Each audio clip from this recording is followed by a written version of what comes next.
All right. So our last question comes from our good friend, Mark Roberts. And he says, if you were offered a life tax-free, you're given 3 meals a day, a home, free internet, and all you had to do is give up your significant other, would you?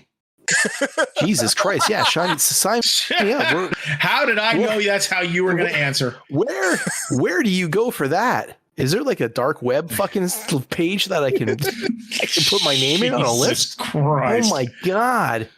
You know, I thought I had a dream, but now I have a new one.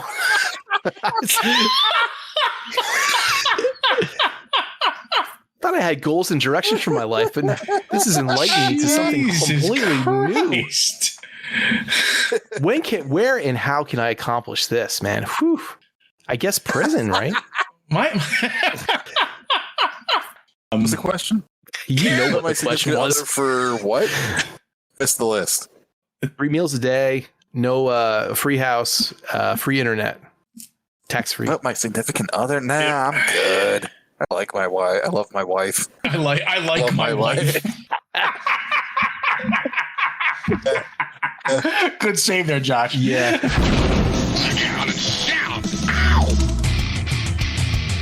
Welcome.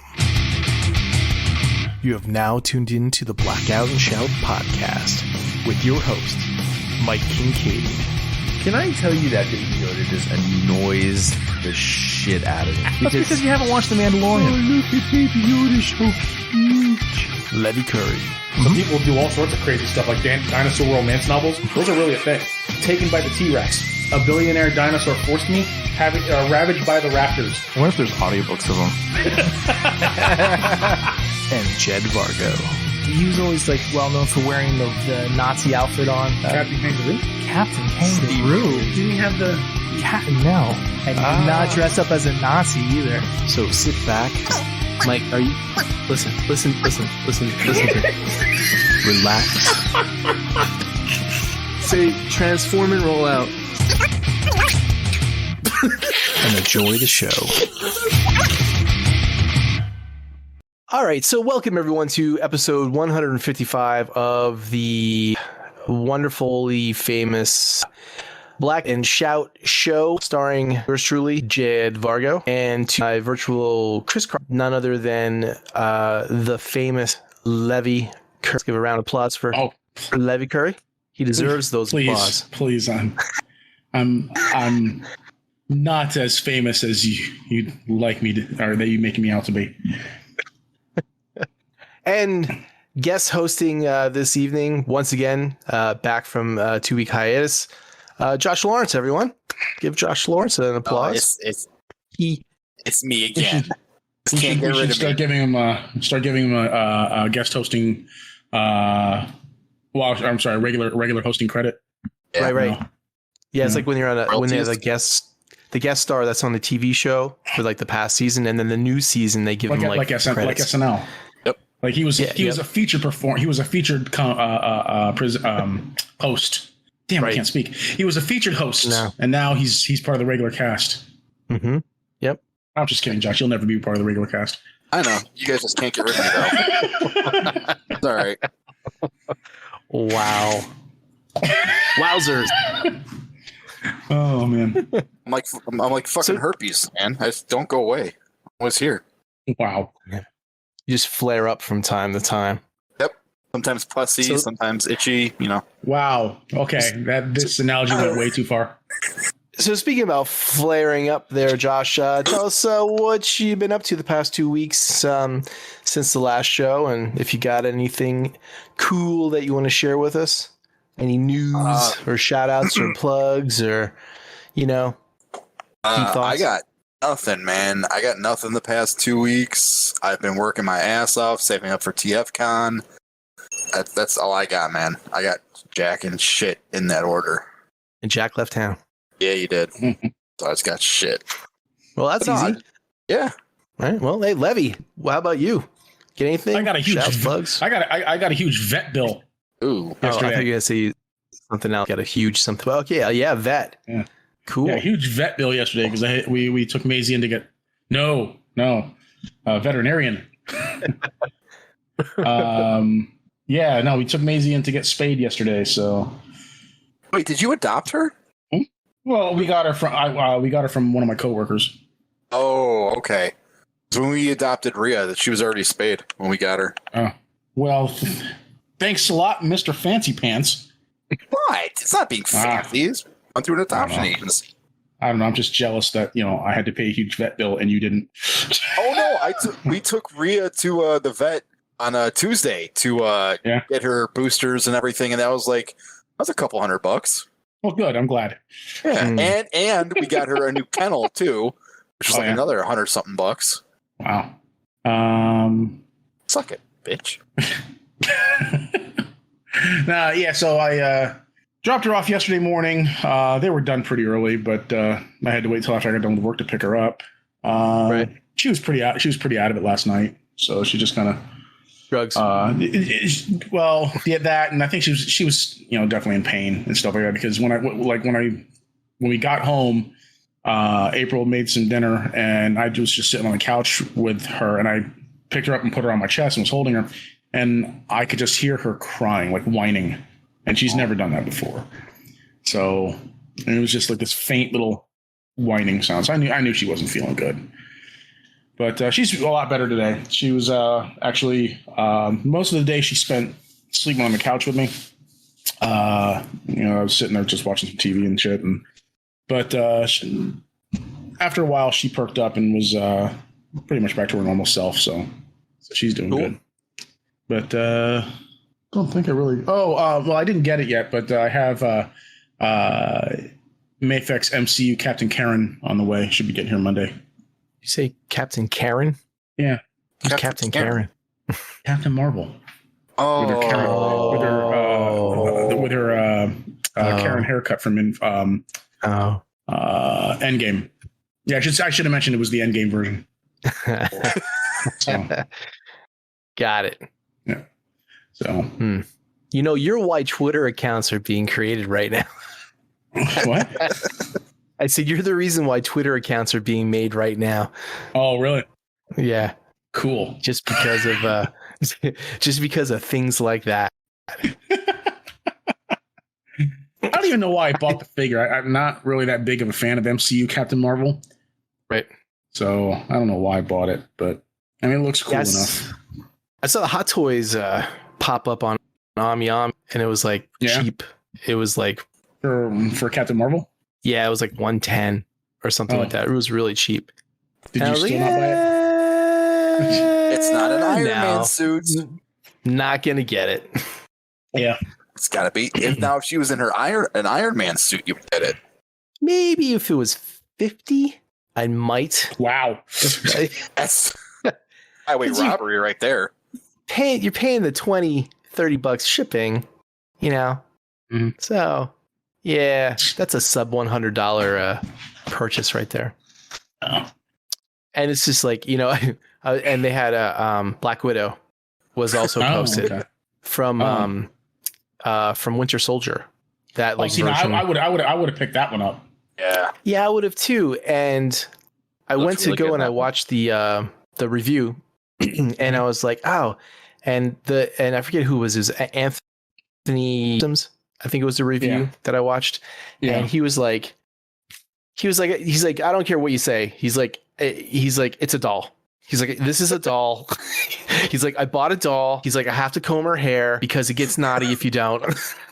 He's like, it doesn't even look like Scarlett Johansson. And he's just like, he's like, whatever. I would have steered you towards somebody else, because all he ever does is bitch about anything he gets. So yeah, he usually talks pretty. Oh, did you? Oh. No, I unsubscribed to him a long time ago. Oh yeah, he just annoyed the hell out of me, especially when he was reviewing the Marvel Legends Colossus that was part of that Juggernaut Colossus 2-pack. Yeah, he must have gone on a 15-minute diatribe because of the shape of Colossus's feet, and I'm like, dude, you're just nitpicking at this point. And he was just flipping his lid over these fucking feet. And yeah, you know what? Maybe the top of the feet were a little oddly shaped. Maybe there was like the shape of the foot, it wasn't sculpted. It was sculpted weird or whatever. But I mean, he was just going on and on and on about these feet. And I'm just like, dude, So I unsubscribed to him after that. I was just like, whatever. He was my go-to reviewer for like every single Play Arts Kai figure that I was buying, like way back when. Mm-hmm. Just to make like back when I was trying to, I'm looking for catch up, you know. Yeah. So he like had all the Play Arts Kai reviews. Never complained about the feet though. Did complain about the joints though. He said that the ankle joints were terrible on some of them. But that's I mean it was like his older reviews before he got like super popular. And you know, I'm not one of those guys that gets butthurt over like negative reviews and shit, you know, but it's just like when he was bitching about that shit, it just sounded like he was whining and I just like, man, this is bad. Just like that SLB guy. Glad I can subscribe to him. Oh, fuck that guy, dude.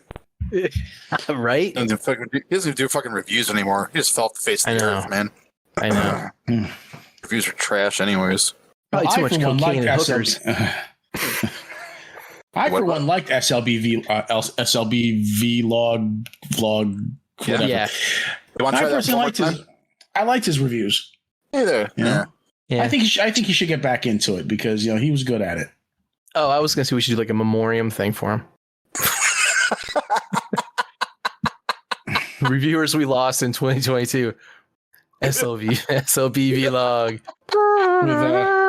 With what's her name? Sarah McLachlan playing in the background. That sad puppy dog music. Oh God, don't even shit. Oh yeah. No. So let's move on with the show. Got a lot of things to cover. So I wasn't here. Do we? I got caught up in the past month of deaths and trailers and all this other stuff. Oh, okay. Because there's a few some shit. Notable. Well, there's games to talk about. Did you guys talk about Coolio dying? I think that happened after we did the show. Yeah. Is it? Oh, okay. All right. Well, in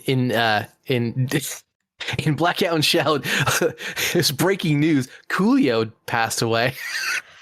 He was 59 years old, American rapper.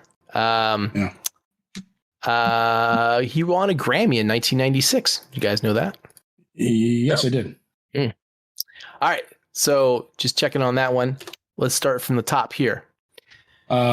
Is Herschel Walker's political career or Senate prospects on your list there?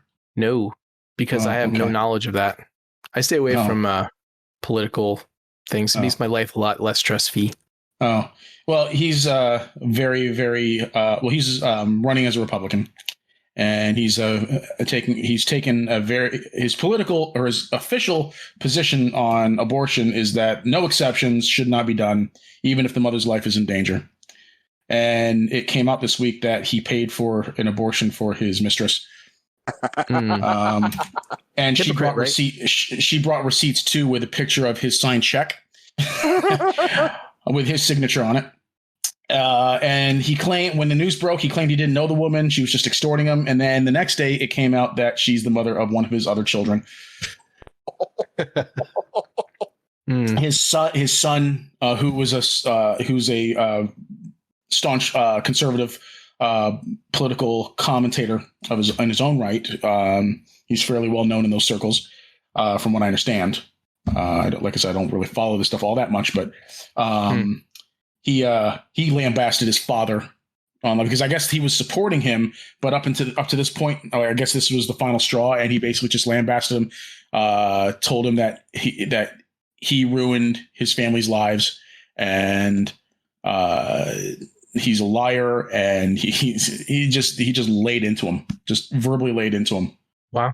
So, yeah, it's a bunch of GOP freaking senators and congressmen came to his defense, though, and everything. But then that was before it came out that the woman was actually the mother of one of his kids. So it's a shit show. You heard it here first, folks. Breaking news on Blackout and Shout Political with your host Levy Curry. So if he manages to win his Senate race, I'll be very, very surprised. If he even comes close to winning it, I'll be very surprised. Things have happened, man. Yeah, I know. So But please continue with the your deathless jet. Maybe I should get my stuff first, since no one asked. And I kind of about it. Oh yeah. Yeah. Thanks, guys. Way to pick up on the routine there. Keep the dude, you're the one hosting. Yeah, That's your responsibility. I know, but you're supposed to like come back and say, "Oh, hey, what'd you get, Jed?" And I'm like, "Oh, blah blah blah blah blah." I can't. But that implies that I give a shit. You know what? I'm just gonna host this show myself. It's gonna be like good Jed and bad Jed, and then they'll have like the middle Jed. It'll be three of us just talking about the same shit. I'd be like, "Hey man, did you see that new hot toy? Oh yeah, that's really cool." Yeah, nah, I fucking hate it. If you're gonna do that, you gotta do it like fucking Gollum. All right, you gotta go. Yes, my precious. Then switch voices. You know. Oh man, Gollum's so what? 20 years old now? Still relevant. Too soon, Josh. Too soon. Whatever. So anyway, What'd you get, Jed? How was Thanks, Josh. RetroCon? oh, it was actually pretty cool. Yeah. It was a pain in the ass driving up a day, as you can tell since I wasn't here at the show last time. 2-hour drive for me, but it was nice to have a booth and stuff like that.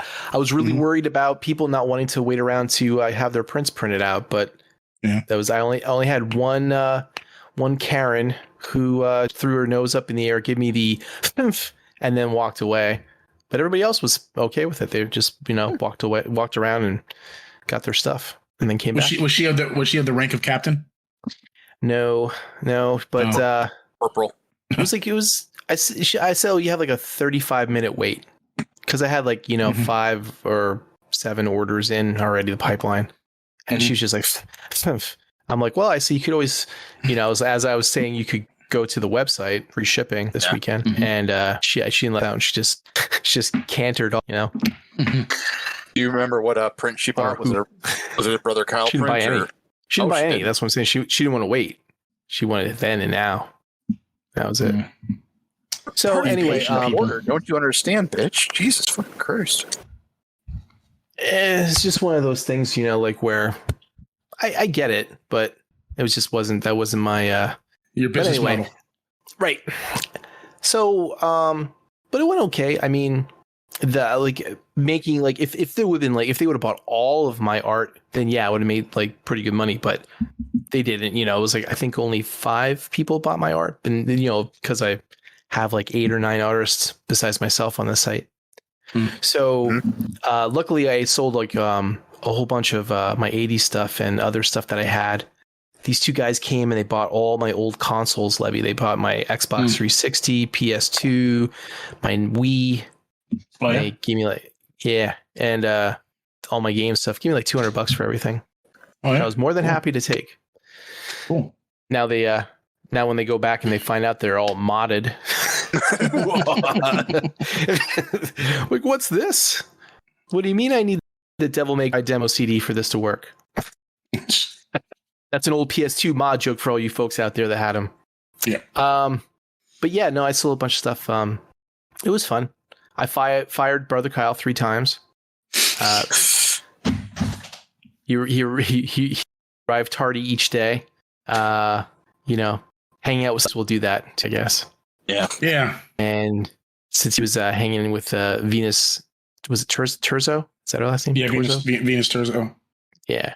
So, and then I asked him to watch the booth, and when I came back, he wasn't there. I'm like, what? You just up and left? Mike said to me, I just tell him to have a sit down, say I'm working out. Good luck. Hand in your badge and your gun. Good luck in your future endeavors. Yeah, but no, it was pretty good. So, I think you're kind of glossing over the fact that you actually had some new customers come in buy prints. I think that's really good, man. Yeah, I mean, I wish I would have sold a lot more. It's your first time.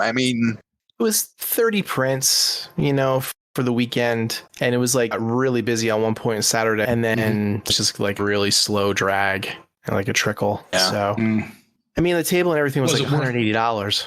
So it wasn't. If it would have been a lot cheaper, then it would have been worth it. But it was a little really worth it then.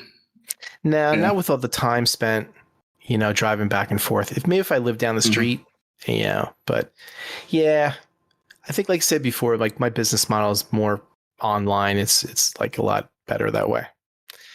And because we have over like 220 prints on the site, so it's not like I could bring 5 of each. It's Right. you have to have like thousands of prints. But everybody liked the metal prints. I mean, that was a big show, stopper for people, and they liked the 3D glasses. Those prints were a big hit. So 80s. I know, but it was there, and if you looked at it, everyone went fucking nuts over it. Because everybody's nostalgic. It was an 80s RetroCon. No, I You get would it. expect. I mean, it was, and even like the younger kids who never really saw that 3D, they were like, "Whoa, that's cool." So, but yeah, it was cool. I took some of the Bayformer prints and hit them over at Mike's table. I was covering up his art with that art. It took him like half an hour to find it. It was really funny. But yeah, I mean, overall the weekend was pretty cool. Yeah, I'm kind of regretting having not gone. Because Told you to go. I found out that Knight Rider Historians was there. Mhm. So I their told you that YouTube Kit channel was going to be there. I didn't say they were going to be there, but I did tell you that Kit was going to be there. Well, yeah, but if I'd known it was going to be Knight Rider Historians, I might have made the effort to go. But no, they have a YouTube channel that I watch pretty frequently. So they own 2 screen used cars, and they recently found the screen used semi cab, and then most recently they've actually found the trailer also. Oh, and so cool. they're in the process of restoring those. And the like Night Industries trailer. The flag semi, yeah. Okay, I didn't know if you were talking about. Oh my Goliath. god, wasn't it? Goliath, yeah. Yeah. No, they're still looking for Goliath. They're not sure if it exists. They do know that after the Goliath episodes, it was repainted blue and used in a different episode as a blue truck of some sort. Mm-hmm. So, right. But they don't know what happened to it afterwards, and it may not even exist anymore. So, right. I mean, they got really lucky finding the cab and trailer, and the trailer itself has a really interesting history too, because I guess after the show and everything, it got sold, and some guy used it to haul his racing boat around, or racing car or something like that. It's something to do with racing, and then it changed hands several times in like the racing community and whatnot. And so like they repainted it and put different floors in and stuff like that. So it's had a storied history, and it was they were pretty lucky to find it, because it was just kind of like really, really like out of the way, so. And same with the cab trailer that they found, I think, in an Idaho cornfield. The farmer, the farmer that owned the land had bought it, and after he was done using it, he just kind of let it sit out in the cornfield or whatever. Awesome. So, but yeah, so it would have been nice. It would have been cool to go see their booth and whatnot and talk to them. But maybe next year. I did not. Yeah, maybe next year. They'll be there.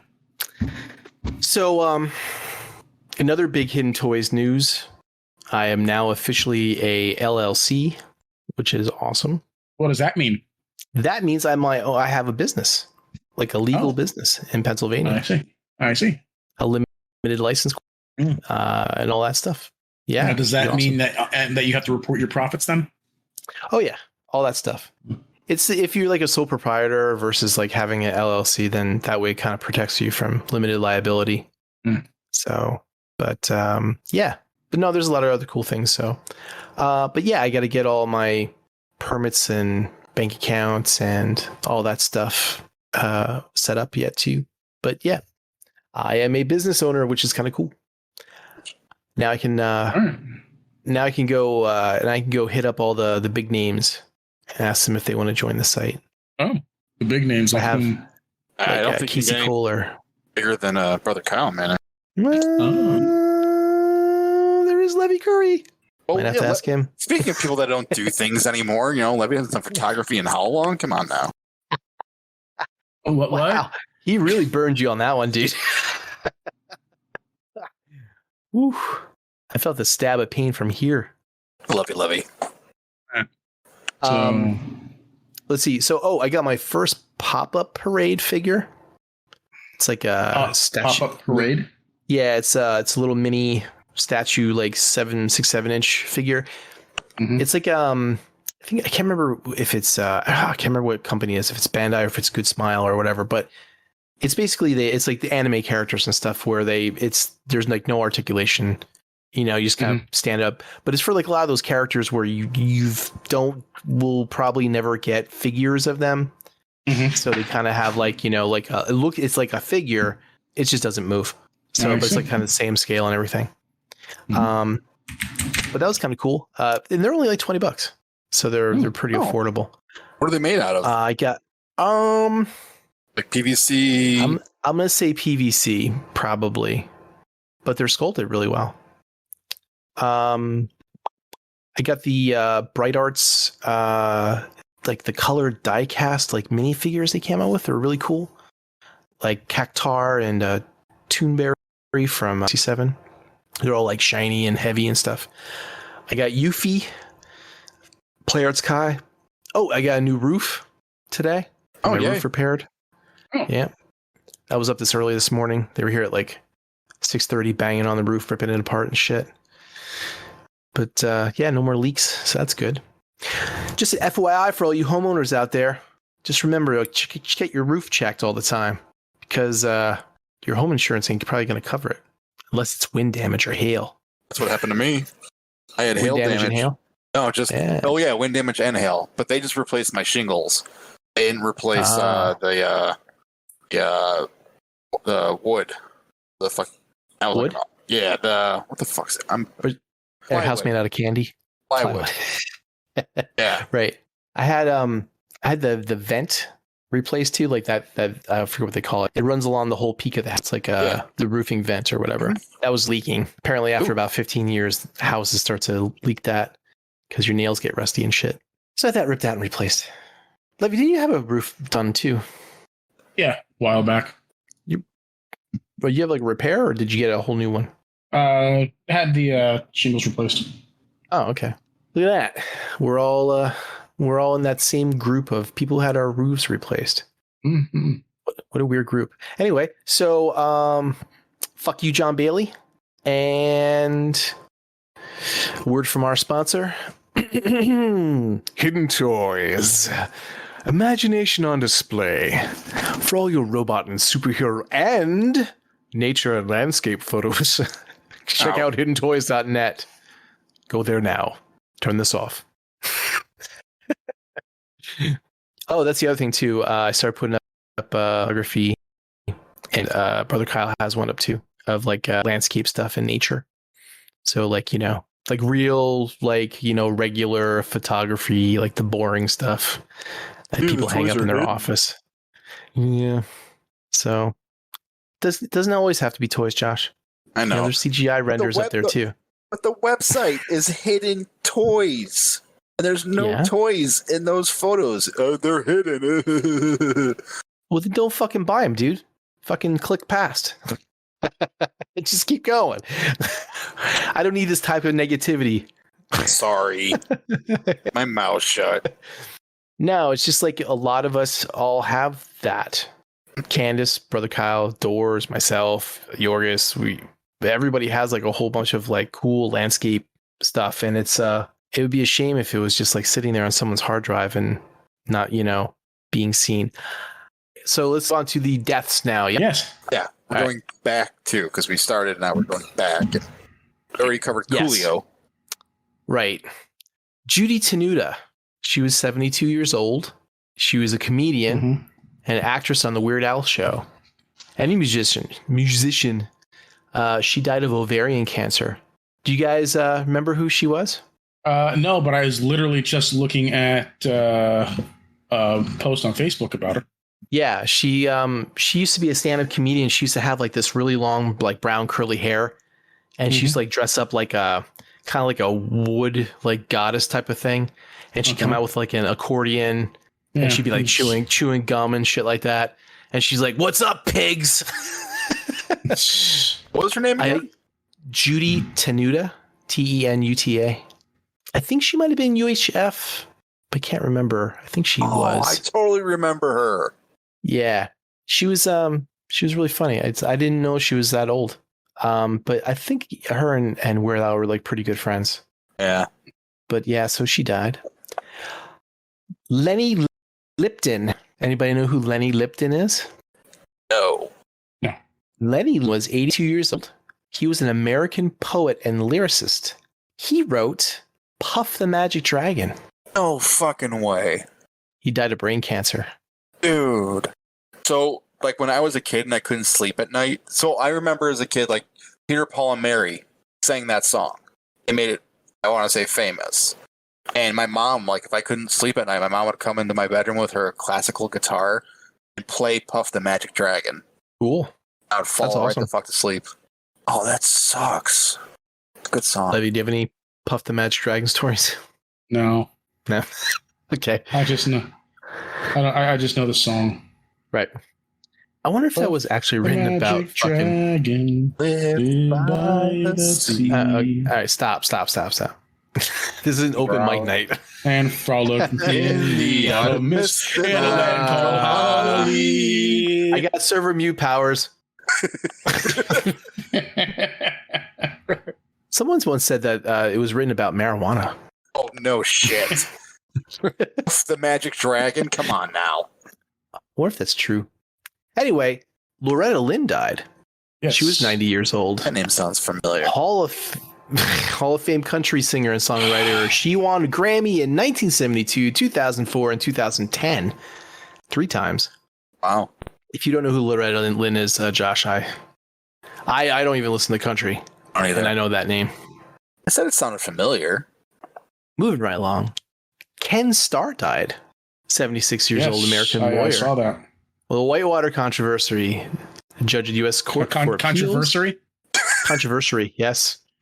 Court of Appeals for the D.C. Circuit, 1983, 1989. Solicitor General, 1989, 1993. Complications from surgery. Ooh. 76 years old. We should also point out that because of his investigation into the Whitewater scandal, he brought to light the affair between then President Clinton and Monica Lewinsky, which led to his impeachment. Which was interesting. Like his report was actually like written in a book and sold, and like was like a bestseller. It's called the Starr Report. Yeah, right. So so weird. So weird. Yeah. So Henry Silva died. He was 95. Excuse me. He was 95 years old. American actor. He played Kane in Buck Rogers. He was also the voice of Bane in Batman and Adventures of Superman. Oh, okay. And he also played Influence in the Dick Tracy movie, and he was the bad guy in Above the Law. So if you Google his name, if you Google his name, you'll Henry Silva. You'll know exactly. Henry you'll Silva. know. Yeah, when Pretty you see him, sure you're like, I know who this guy you'd be like, is. oh, that guy, that bad guy from that TV show. I know his voice because I know Bane's voice. Oh, that guy. Yeah, okay. He's been in everything. Right. This guy's literally been in everything. Yep. He was in Ocean's 11, I think, like the original, like way back when. And Louise Fletcher died. She was 88 years old. American actress. Nurse Ratched. I would say Nurse Ratcheted. That was her number one claim to fame. Her Oscar-winning role. Yes, that's true. 1976, and she was in Deep Space Nine. Did you know there was one year, I forget which, maybe about 5 years ago, there was like this, contest or whatever for people to vote who was the worst villain in movies. And she beat Darth Vader for like number one evil villain. Oh yeah. Really? Oh god, yeah. That's it was awesome. her, then Darth Vader. That's awesome. Have you seen Josh, have you seen One Flew Over the Cuckoo's Nest? Oh my god, yes. I've seen it. I read it. I think that was the first DVD I bought when DVDs like first came out, Okay. I fucking love that movie. It's like when Jack Nicholson, Danny DeVito, Christopher Lloyd. Oh my god. Such a great movie, great book. And she is probably the easiest person Oh God, yes. in that movie. She scared the piss out of me when I saw that movie for the first time. I'm like, do not fuck with this woman. Holy shit. And Coolio died. Talked about him. Yeah, you mentioned that. Yep. Twice now. Yep. Trailers. Or do you guys have any list? Oh, no, it's just I actually did like her role as Kai Wynn in Star Trek Deep Space Nine. I thought she played a great villain there, too. She does make a very good villain. What's that? She's like the super ultimate. Like if she came into the story, be like, I'd like to speak to the manager, please. Actually, I think the first thing she did when she came on board Deep Space Nine for the first time is she wanted to speak to the captain or to the commander, because Cisco was only commander at the time. Did you know that Coolio was in Batman and Robin? No, actually, I didn't. Yeah, he was in Daredevil. Yeah, I found he was in Daredevil. He was also in Static. The director's cut. Static Shock. Mm-hmm. Huh. Actually, I think he might have been in the theatrical cut of Daredevil, but his role was severely cut because there was like a whole side story with his character and everything that was added to the director's cut. So, yep, I like that version a lot more. And it was widely publicized that he took issue with Al Yankovic parodying his song "Gangster's Paradise." Really? Yeah, when it first came out, he took issue with it, and he was really pissed off. But then years later, he came out and apologized and said, "Man, I don't know what I was doing then." Yeah. Essentially, he said it was real shitty of him to get all shitty about it, but he apologized and everything. So it was actually a pretty nicely worded apology and everything. So that's good. Yeah, it's just it was his pride, got in the way. I mean, back when Gangster's Paradise first came out, that was like, I think what really started not really started, but legitimized his career, if you want to say. I would say it certainly boosted it. Yeah, so he was probably like, on like at cloud nine, kind of cocky, kind of arrogant, and then this happens, and then after a while he like humbled himself and everything. So yeah. But I mean, honestly, you made it to the big time when Al Yankovic parodies your song. Oh, fuck yeah. So. What's that song that he did? Julio or Weird Al? Weird Al. Oh, it was another rap song. It was White and Nerdy. Yeah. Key and Peele had their first like TV appearance in that video. No, they were in that video. Oh, okay. They were like the two like gangster guys like driving down with the convertible or whatever, and when Weird Al came like walking over after he was mowing his lawn to wave at him. That's a great song, great video.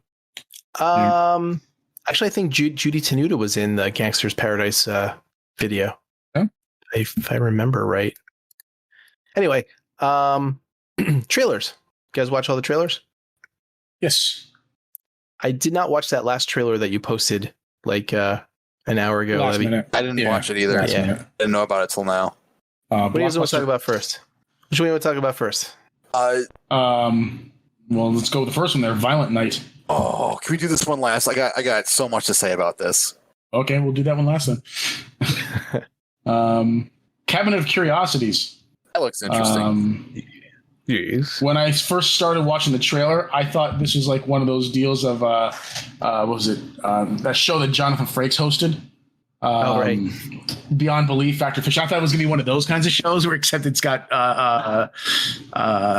Guillermo del Toro, and if you like like with the Jonathan Frakes show, if you slow it down to like 3/4 speed, he sounds like he's drunk. Mm-hmm. You think you do that with Guillermo del Toro? He'll sound that way too. I think that happens with anybody that you slow down to 75% speed. Probably. But no, yeah, no, it looks cool. It looks like like a Twilight Zone type show, or Tales from the Dark Side. Do you remember that show? Oh yeah. So no, it looks interesting. I'll probably check it out. There was like that one point in time, I think it was like the late 80s. There was like 3 shows. There was Tales from the Dark Side, or 4 shows. Tales from the Dark Side, Twilight Zone, Creep Show, and Amazing Stories were like all on Like that seems. It was. And if you that was such subscribe to a great- HBO, you had Tales from the Crypt. I was just gonna say you forgot about Tales from the Oh Crypt. yeah, forgot about that. Yeah, but that wasn't on network TV. That was on HBO at the time. Still fucking. Right. Well, not everybody had HBO. I never had HBO growing up. So The one from the Tales from the Dark Side one I remember the most was the the intro. story about the.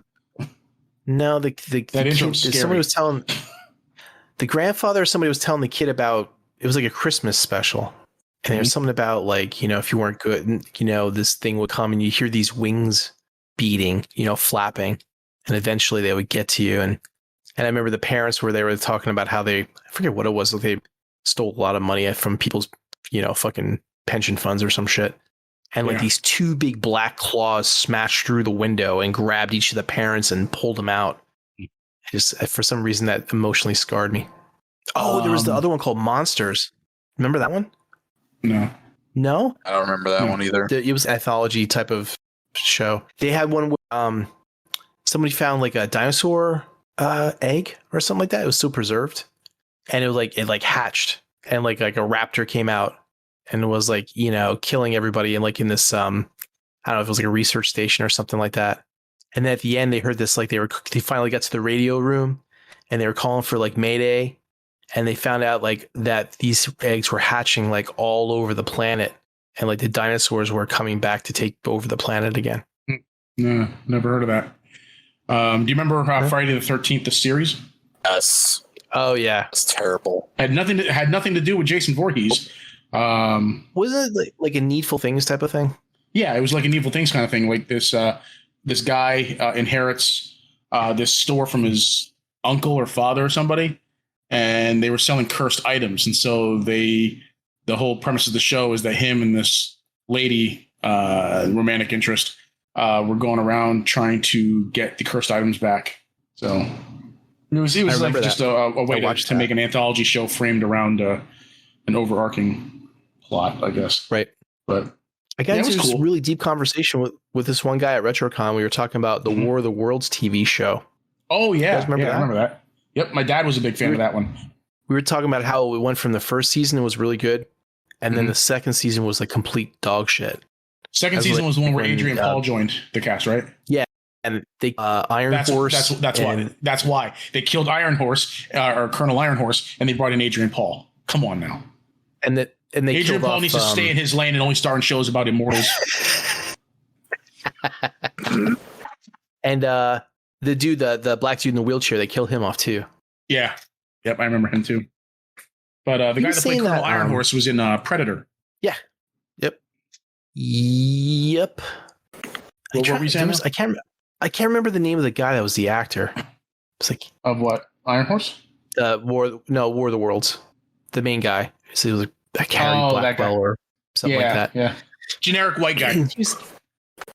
Was he in a bunch of stuff too? Like in the 80s though? I thought he was like in a bunch of TV shows. He was in all those like different syndicated shows and stuff. Right. There were certain actors that were just mainstays in those things. So he played handsome white lead. So with glasses.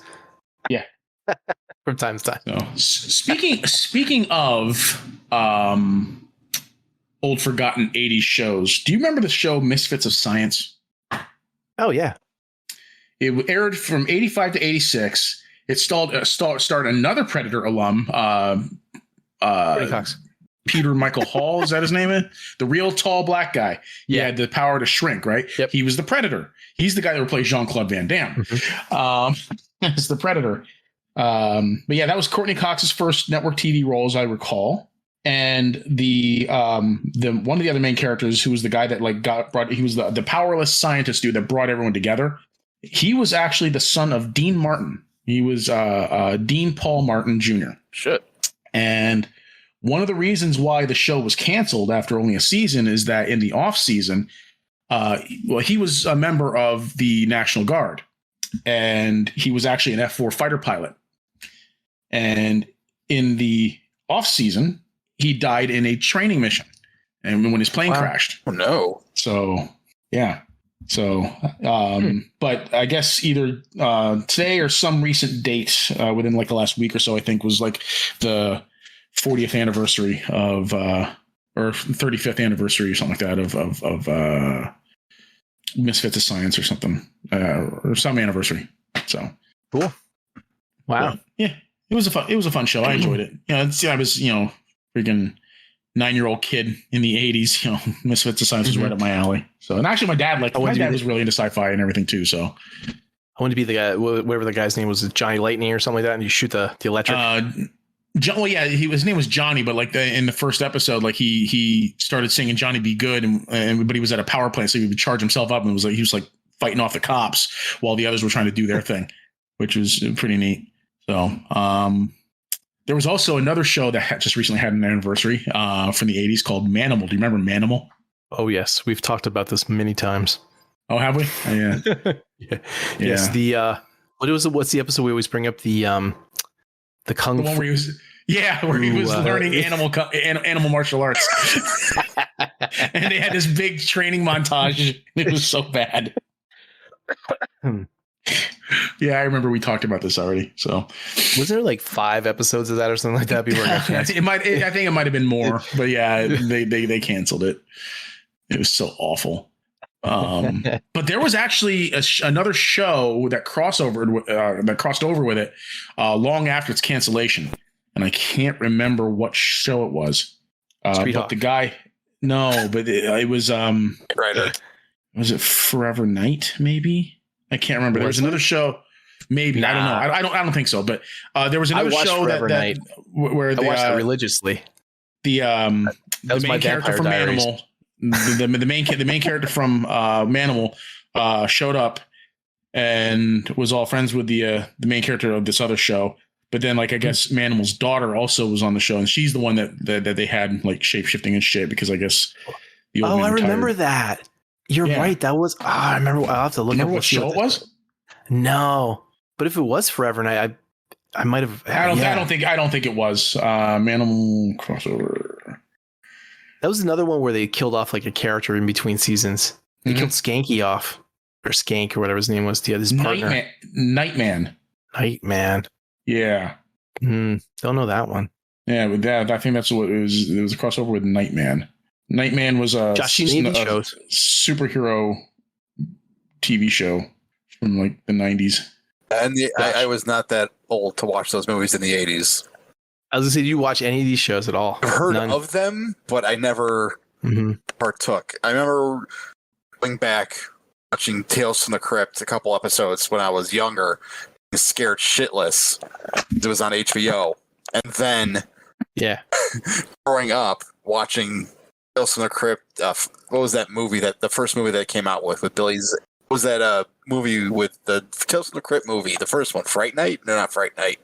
Demon Night. I thought you were talking about Tales from the Hood. Oh, no, Demon Knight. Billy Zane, Jada Pinkett Smith, Thomas Hayden Church. Okay. I saw that and I was laughing my ass off because that movie was so fucking funny. Oh. Then I went back and watched the rest of the Tales from the Crypt stuff and I was just, why was I ever scared of that shit as a kid? Because it was hilarious. The only reason why I actually wanted to watch Tales from the Crypt was because there was naked chicks on there. No. Didn't have to resort to squiggle vision. Didn't have to resort to squiggle vision or, stealing my stepbrother's porn magazines or anything like that. All you people that are listening right now that grew up in the 80s, we know what we're talking about when we say squiggle vision. Yep. You all Playboy know. Channel. Oh yeah. Scramble vision. But no, I'm actually gonna maybe give this Guillermo del Toro thing a shot. Okay. I'm a big horror guy, but this looks interesting. My wife actually wanted to watch Hellraiser before we started recording, but I'm like, no, wait for me. I want to watch it. Watch the trailer. Oh, yeah. I wanted her to watch the trailer first, get her reaction.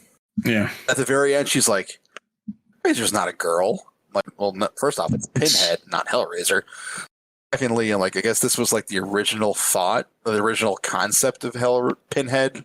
Well, I guess this is. Well, I guess. Yeah, this is based on the more accurate to the books, I guess. Right. So, we'll probably watch it. I'm hearing good things about it. Oh, yeah. Yeah, I'm hearing good things about it. Watched it yet? So, I haven't watched it. No. Okay. I'd like to. Me too.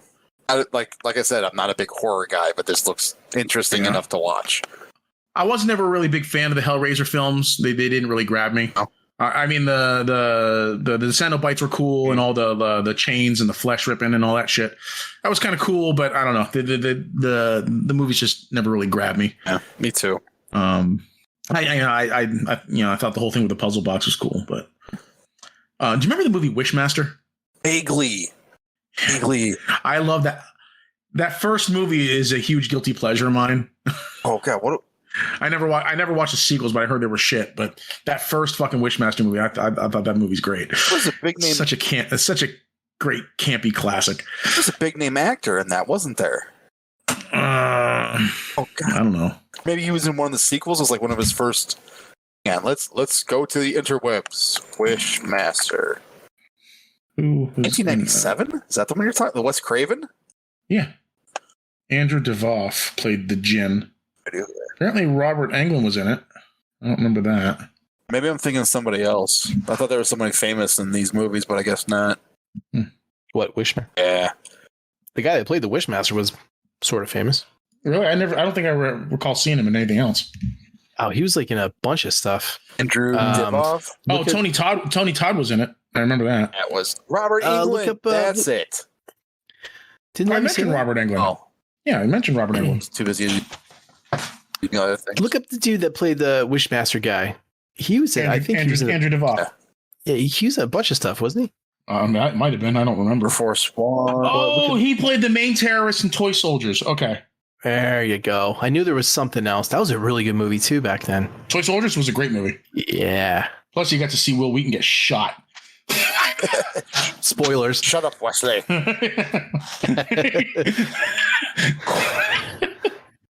Yeah, Sean Astin was in that movie. Fucking Will Wheaton.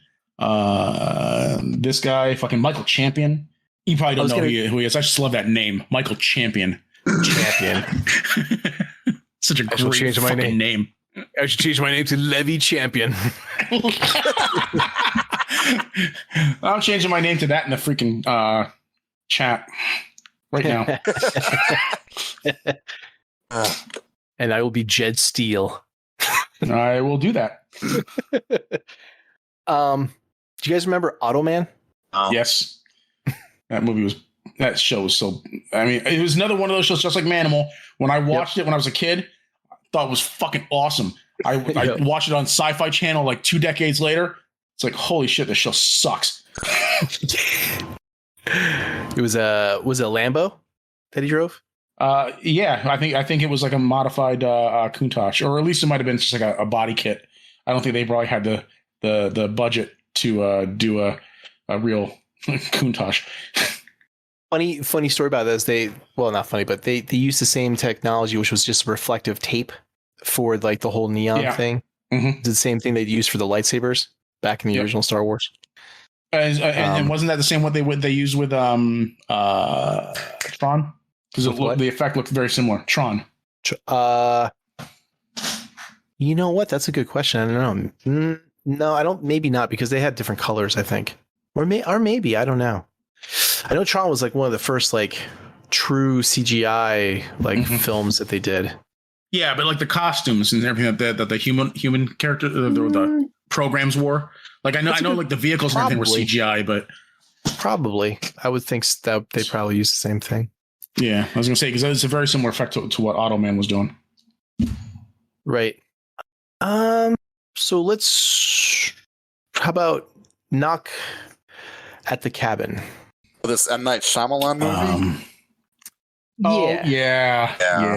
I was intrigued at first until I saw his name. Then it's just like, I was intrigued up until know. Dave Bautista came in and said, "Here to save the world." Something like that. I'm like, are you fucking kidding me? Come on. Well, it is the first trailer. Yeah. So I gave M. Night Shyamalan and Ding Dong plenty of chances, and he let me down.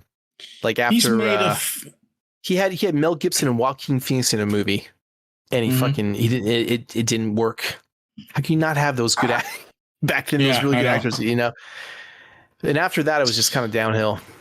I don't know. A lot of people love that movie, Signs. I don't like it. Didn't I get don't it. like it either. That movie. I thought that movie. People think that scene where the freaking alien comes into the frame on the that video on the news and shit. Yeah. Everybody says, "It was so scary." It's like, no, it's not. I mean, back then all you had to really compare is like Blair Witch. Yeah, it looked that shot looked like a parody of that Bigfoot fucking shot. You know which one I'm talking about? Yeah. That's exactly what it looked. That's exactly what it looked like. I'm one of the few people that actually like The Village. Really? Yeah, I like The Village. Well, whatever floats your boat, I suppose. But I didn't like Signs. I despise Lady in the Water. Made no fucking sense. Never saw that one. I kind of stopped tuning into M. Night Shyamalan films after The Village. But I mean, like, look, don't get me wrong. Sixth Sense, great fucking film. Sixth Sense, Unbreakable. But I think Unbreakable was good fantastic. too. But like, I think he peaked with Sixth Sense, and everything else since then has just been trying to live up to that legacy, and he's just fallen short just about every time. What's the one that? Do you know how I like to compare it, Levy? His career? I like to compare his career to like he hit film school. Like he had a really good one good idea in film school. Yeah. And it worked. And now he's going through the rest of his courses in college, and it's just that he's just not that good. Now, like Split was really good. I really enjoyed Split. That was when I was thinking. Yeah, I enjoyed Split too. I did not see Glass. No, I heard that was not good though. Yeah, and I heard, It was. I don't think anybody saw Old. I saw that. I watched it. Was it any good? It was intriguing at first, and then it got stupid, and then it was bad.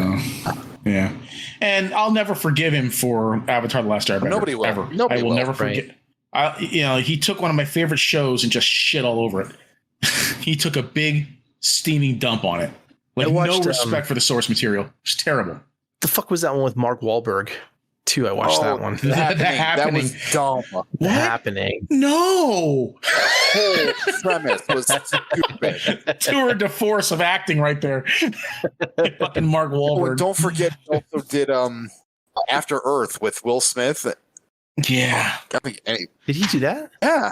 Yeah, he was a director of that. And it was funny too, because when they marketed it, not one mention of his name. Yeah. Not one. I was no wonder it sucked. Oh, I didn't even know that he did that. The one he did before it, Devil. Did you see that? It's the one where they're trapped in the elevator. Yep. Movie was dumb. I did not see that one. Is that a waste of time? Yes. A lot of his movies are a waste of time. It's a waste of an hour and a half of your life. Out of all of his movies, like maybe 5 of them one of them is good. The rest of them are then the rest you can just wipe your ass with. Yeah. Though I heard The Visit was pretty good. The Visit? It's the one with the kids that go to the grandma's house. I don't know. Did he do that? Yeah, that was him too. Movie? The Visit. That was actually okay. I didn't know he did that. It says he's a producer on it. Oh no, and director. And director. Okay, I was gonna say if he's just a producer, that doesn't count. My biggest problem, well, I shouldn't say it's my biggest problem. One of my problems I have with him is his dialogue is just awful. Like his characters just talk in ways that no normal people talk in. Show no emotion. Well, it's that's more of a thing about the acting or the direction itself. I'm just talking about the dialogue, because he writes a lot of his own movies, doesn't he? He's the writer on those films. So like their dialogue is just so stilted and unnatural, and maybe that's that way on purpose to make you feel uneasy or whatever. I don't know, but his dialogue is terrible, and he can't write children. He writes dialogue for children like they're little mini adults. What? Yeah, no. In Old, he had 2 kids have sex and have a kid. Oh, Jesus Christ! Yeah, it's pretty bad. Like 8-year-olds. What movie was this? Yeah, Old. Oh my God! Because then they got older, and then the kid was born, and then the kid died like 10 minutes later because of I forget what it was. It was like a Padme thing. It was like you're not paid attention to or something. It was like I said, it was intriguing, and then it got stupid, and then dumb and bad. Yeah. Anyway, let's move on. I think we've spent enough time on his bullshit. Black Panther. Yeah. Wakanda Forever. Yeah. This is going to be an awkward movie. Question. Answer. Yes or no to the flapping wings on Namor's ankles? Fuck yeah, 100%. Well, isn't that what they do in the comics? No, Yes. they don't have them flap. No, they don't. Well, it's kind of hard to tell because you're really just looking at single frames. Right. You're looking at drawn pictures, not animated, Yeah. thing. So, but I from what I understood, like, those wings allow him to fly, and Right. in order to do that, they kind of probably have to flap. Yeah, they don't have to. Yeah, they do. Give me those flat fucking wings, man. They really don't. But those wings also are why he's classified as a mutant, right? I mean, he is like Marvel's first mutant, I think, but there's a couple other things that go along with that. Yeah, I think the wings are just a side because not all Atlanteans have wings. Just him, and I guess his daughter Namorita has wings on her ankles. I always thought that the whole mutant thing was that he was pale skin and not blue. I thought that was why he was a mutant. Oh, okay. But then again, I don't really know the extensive history of Namor from like 1930s all the way up. It wasn't around. Well, no, I 30s. read that in the Marvel Universe handbook that his wings Sorry, were what 40s. made him a mutant. 1940s. He was back with Captain America, man, and the And Human Torch. the android Human Torch. Yeah, way back when in the 40s when they were fighting Hitler and shit. Mhm. Invaders. Oh, That's what it was. Namor's not that old. Hold on. What's that? Namor? Come on, man! Don't make me pull out my comic book trump Namor, card. yeah, he was from the 40s, man. Yeah, they brought him back then Oh, fuck, you're right. in Fantastic Four. Well, yeah, He of was course like we're a right. he was a homeless person, I think, in the Fantastic Four. Yeah, he was in. Oh, yeah. He got them all sheened up and I stuff. totally forgot about that. What was it, 39 or the 41 or something like that? When was his first That's appearance? the- I think it was Strange Tales, wasn't it? And I'm on the wiki. Look it up, Josh. Talk amongst yourselves. Strange Tales 12, maybe? I'm just pulling that out of my Character memory. first appeared in April 1939 in the prototype for a planned giveaway comic titled Motion Picture Funnies Weekly. Well, I was right about the year. I knew it was like the 30s, like the end of the 30s or early 40s. Yeah, man. He was part of the Invaders. I remember he was part of the Invaders. I just didn't realize they went back that far. Well, the Invaders was World War II. Actually, his first appearance was not in Fantastic Actually. Four. It was in Marvel, In Marvel? Comics, yeah. And I'm reading it. Are you talking about the Atlas production, or are you talking about an Marvel established Mystery. business? Well, Mystery Comics. Yeah, but that was Atlas, wasn't it? That's still Still first by appearance. Atlas. Yeah, I don't know if that can. Yeah. Well, anyway, they brought him back in Fantastic yeah. Four, just like back in the event. They brought him back in 62. That's when Fantastic Four number 4. That was it, number 4. Wow. Didn't I They say said that? like 30 something. I think I said 4. No, I said that was the year he was first in the 30s, Oh. 1930 something. Anyway, I'm not a fan of the flapping wings. Do without. Do like a Hermes thing where they're just there, Oh. you know. Like they have in Thor's wings from it. Just pull a string, you know. Anyway, other than that, it looked pretty cool. What do you think of the what was what do you think of the Ironheart design? I didn't really see too much of it. See the Marvel Except for Legend it leak? taken off. The leak, the reveal? Yeah, but does that really count? Like a lot of times, is it? Huh. Because I know sometimes they release toys that have nothing to do with like the movie. We've got the comic book version, and then they came out with the movie version. And let's see if Okay. good picture. Here, I just posted it in the chat. That looks like Cliff Jumper. That's what Looks like Cliff Jumper. this is what she's supposedly going to look like in Black Panther: Wakanda Forever. All right. You know, kind of reminds me of what was the name of that robot from fucking Wall-E that he had a crush Oh, on? Ava.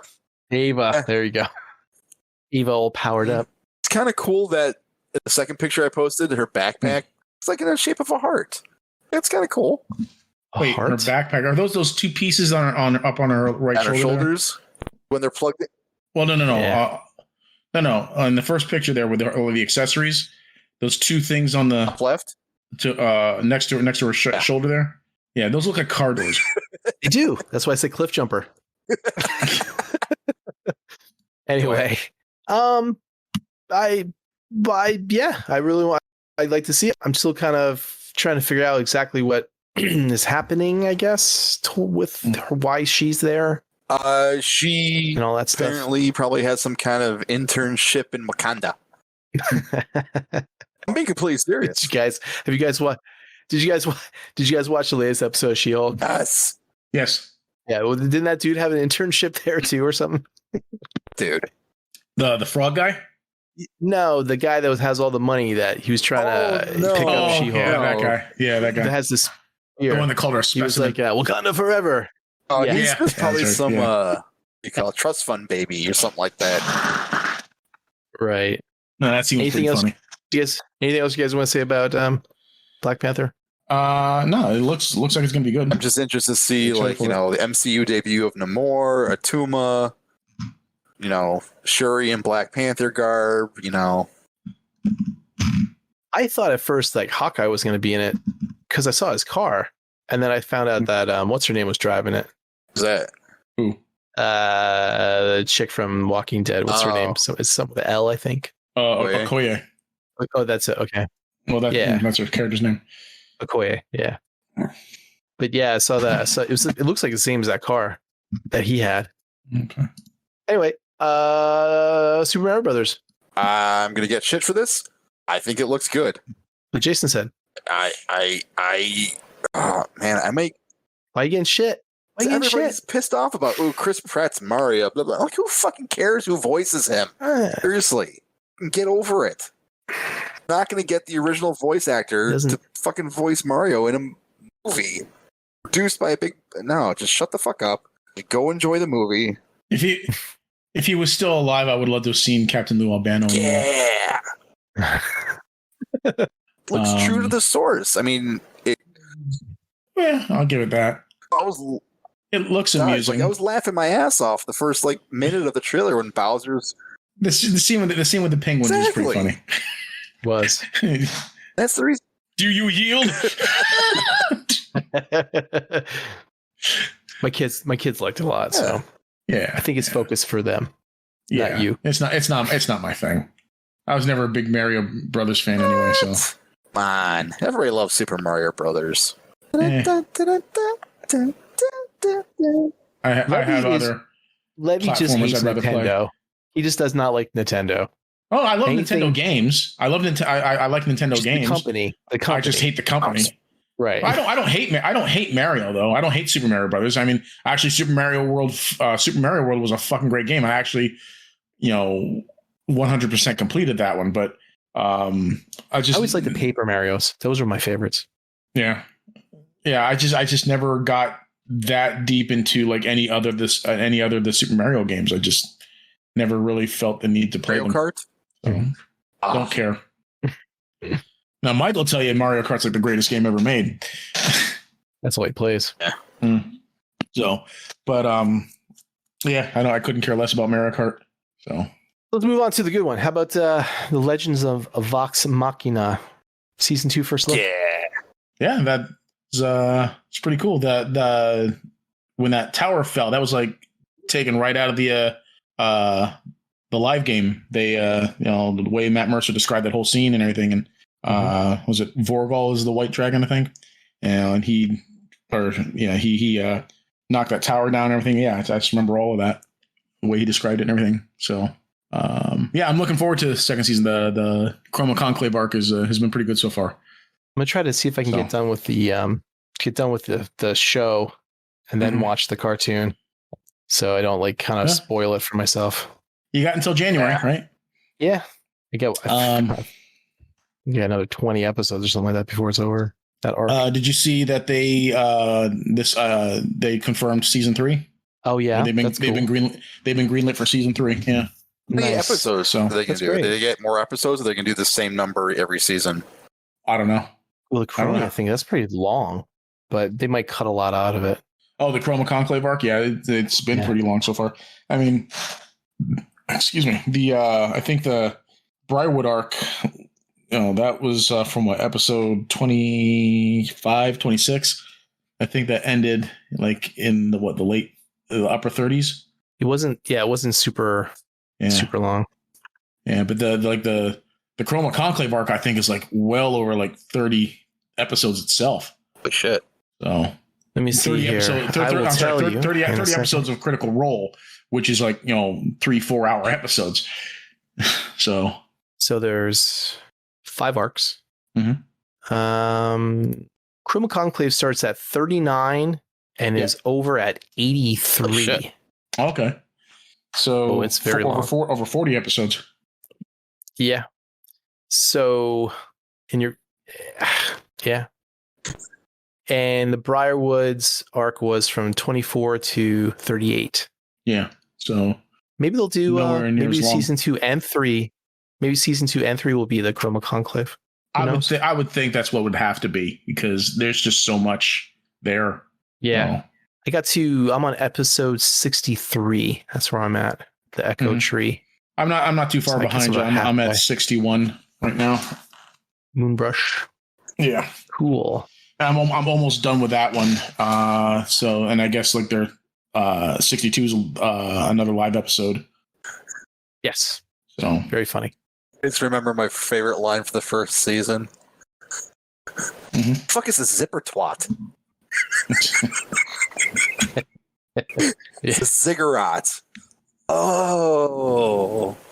I'll tell you what, Josh, if you really like enjoy that stuff, and you're only getting like half content, you get like a full 3 hours of like funny shit. I thought about going back and listening to them, but just for some reason my phone was being weird, and I really just don't have that much time to sit there and listen to a 3 hour. Like, I got 2 weeks off of work coming up, so that's when I'll just crack into it. I got some plans to do some remodeling to work at home. and on the way back. It was nice watching it too on TV, on YouTube, because you can see, the reactions that are not audio. Give it a shot. I want to. I just need to find the time to into it, and well, it'll be there. That's one of the things, it's there. They're on like the third, freaking campaign already. Yeah. Yeah, and the story in that one has recently ramped up. So they're gonna start doing another campaign soon? No. I'm just saying that the story itself is ramped up. The stakes are really high right now. In fact, one of the main characters is dead already. They just started. They started that campaign this past year, I think. So it hasn't been going that long. No, it's not. No, I'm just saying that the story has really ramped up. There's been, in fact, are you listening to that too? Episode 30. No, but I've been seeing highlights and clips of it. But like in episode 33 or 34, like freaking 2 characters were dead, and by the end, 2 characters were dead, and one was one death save away from dying. Ooh. And then she died the very next episode by rolling a 1 on her death save. First. Great. Yeah. So our first arc, the Saltmarsh arc, is 50 episodes long. God. Really? How long did that take us? Yeah. 2.5 years?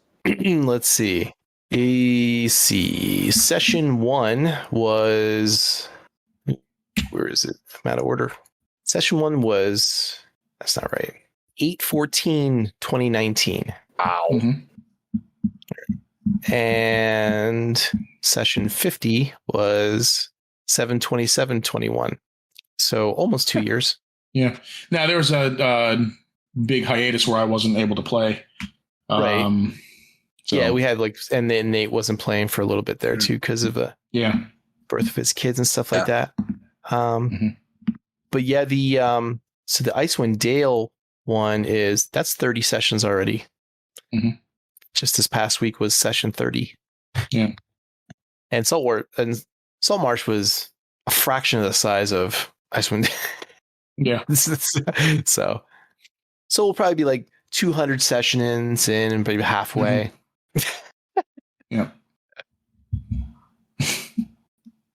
So tell me about the this Blockbuster trailer that I didn't have a chance to watch. It's just about a story about the last Blockbuster to remain open, and I guess the trailer opens up and they say that I guess their manager calls them whatever, and or regional manager whatever tells them that they're the last Blockbuster in the world, and it just seemed like a funny movie. So it's got Randall Park in it, or Asian John Krasinski, because that joke doesn't ever go away. It's not a documentary, is it? It's a No, it's a comedy Okay. film. It's just So, but I like Randall Park. Randall Park's funny. So that I Michelle enjoy his stuff. Rodriguez. So, and it's going to be on Netflix. Oh, okay. No, Michelle Rodriguez. no, I don't know who that is. She looks familiar though. Isn't the last blockbuster in like Alaska? Maybe. I think I heard something like that. All right. So that's Well, no, because we got Violent yeah. Night to talk about. Oh, right. Josh, want to talk about that? Because okay, so I growing up as a person of Jewish faith, now non-practicing, but back then I was. If I knew that this was Santa, holy fuck, I would have converted so quickly. This looks so fucking awesome. Like, where was this Santa when I was I seriously would have like this fucking looks awesome. It does look funny. What's his name? John Harbour? David Harbour. David Harbour. It's fucking Santa Claus was kicking ass. Holy shit. When I first saw, I thought he was just like a mall Santa type thing, and then he starts doing like magic and stuff. Like, holy shit, this is really Santa. I thought, and then he just like starts fucking killing terrorists and shit. And it's like, yes. I seriously fucking thought like this was like another like bad Santa movie. No, you know what it made me this trailer. You know what it made me think of? Do you remember the movie Scrooge? Oh, with Bill Murray? Fuck yeah, great sure. fucking Christmas movie. Do you remember like they showed like a bunch of trailers for upcoming programming for the TV network that he was the boss of? And do you remember the one was The Night the Reindeer Died? Terrorists take over Santa's workshop. Only Lee Majors can take them out. Lee Majors, you've been a real good boy. The night the reindeer died. You'll love it. Yule is spelled Y-U-L-E. Yule. No, I want to see this movie. Nate's real excited about this movie too. This looks so fucking good. So, I told April we are going to the theater to see this. Drag Jen. I'm going to show Jen this trailer like this week, later on, and see if she wants to go see it. If not, I will take my dad. Oh my god, I don't care who I fucking take. I don't care if I go by myself. I will see this movie in the theater. What do you think, Jed? Are you excited for this movie? Looks funny. It was some of the stuff was cliche, but I have a feeling overall it reminded me too much of shit. Fuck. Now I can't remember the name of that TV show. Patton Oswalt played like the imaginary unicorn or whatever. That was his name. Kept seeing Happy. Oh yeah. Kind of reminded me of Happy a little bit. What did? The trailer. Just Violent Night? Yeah, the comedy, the violence, all that stuff. It kind of reminded me of that. There's nothing wrong with that because Happy was a great show. Okay. But it kind of gave me the similar vibe. Like I could see those two crossing over. You do more TV show crossovers. Like that would have been cool back in the day if like Knight Rider and the A-Team joined forces. Oh, that would have been so awesome. The Mr. T driving Kit. Oh, cool. What? Face would be driving Kit. Oh, you kidding me? I guess, man, all the way. That was the other thing I was going to ask you, Levy. Since you're a big Knight Rider fan, which tech did you like more, Bonnie or the redhead? Oh, Bonnie. And don't get me wrong, April was hot. I mean, I'd lick both their assholes, but no, Bonnie's the girl. OG, huh? Yeah. So Patricia McPherson. There was that part, I forget, it was like how many seasons in they didn't have the truck anymore. He had like a garage, and he had that dude working on the car, on the kit. RC4. That's it, RC. I forgot his name. Yep. And he made it into a convertible. Well, I guess he helped Bonnie when they were rebuilding Kit because the Juggernaut destroyed Kit after they deactivated Kit's molecular bonded shell. So the Juggernaut was like a riot police tank or whatever that had that like hydraulic arm on the front. And I remember there was like the C button was in the car. Yeah, and the whole episode went down to the end. Yep. That was also the episode where they debuted his super pursuit mode. Yeah. That's where the show kind of jumped the shark a little bit, but yeah, that fourth season wasn't as, I don't think it was as good as the previous seasons of the show, but still fun. Remember that, I still love Knight Rider. That travesty of a movie they came out with. It was was it like or Team Knight Rider or something like that? They replaced it with Mustang. Ugh. Oh no, that was the 2008. It was the 2008 Knight Rider sequel series, because he was actually, I guess the main character was related to Michael Knight somehow. I can't remember if he was his son or if he was somebody else. No, I remember that. Yeah, no, I remember that. And Val did the voice of Kim. No, this was like a movie, and it was like post-apocalyptic, and it came out like that was Knight Rider. That was Knight Rider 2010. And they just added the Knight Rider name to it for name recognition and to get people to tune in, because I guess like a year or two before that, they did a movie called Knight Rider 2000, which was a direct sequel to the Knight Rider series, where Michael Knight was retired. They had disassembled KITT, excuse me. So Michael tried. They were then. Foundation or whatever was trying to make a new KITT, which is like the Knight Industries 3000 or something like that. And they, where was I? They, Michael tried to rebuild KITT because they just had his processor out. Like he was like, the car was like completely disassembled. And so then he put his processor in his 1957 Chevy Bel Air. Yeah. And so he's driving around with a 57 Chevy with a scanner bar on it. And, but then I guess they steal the new Knight Rider or the new Knight Industries 3000 car or whatever, and put KITT's brain in it, and so now he's this new car and everything, and the car looked like shit, and so it was a bad movie. Not a fan of that one. So it was actually supposed to be a backdoor pilot also for a new Knight Rider series, but it never got off the ground. Right. That's kind of like so they just did that like as a TV movie, like when they introduced the chick in Greatest American Hero. That was supposed to be like a spin-off thing too. It never happened. Yeah. Yep. Thank God. Anyway, so I watched. I mentioned before I watched The Haunting of House Hill. Watched that whole Hill House. Sorry, Hill House. Yeah. House Hill. It's interchangeable. The haunting of House Hill. Hill's House, haunting, a lot of H's there. Very good. Highly recommended it. I enjoyed the whole thing. It was good. I thought it was going to be a little slow, but I really enjoyed how they interconnected, everything from the beginning. Mm-hmm. Yeah. And like how each of the early episodes centered on one of the children. Mm-hmm. I think like the second last episode centered around the mom and stuff like this. So it was plotted out really well. Episode 3 is probably one of my favorites. The one around Theo. Mm-hmm. Actually, I think episode 2 is probably my least favorite of the series. Yeah, I remember you saying that. I know why. I just don't like. I can't stand the older sister. I don't like her character. Because of all the animatic mewing, and then having that didn't bother me. Chick fucking crawling out of it, and the milky eyes when it opened up. Yeah.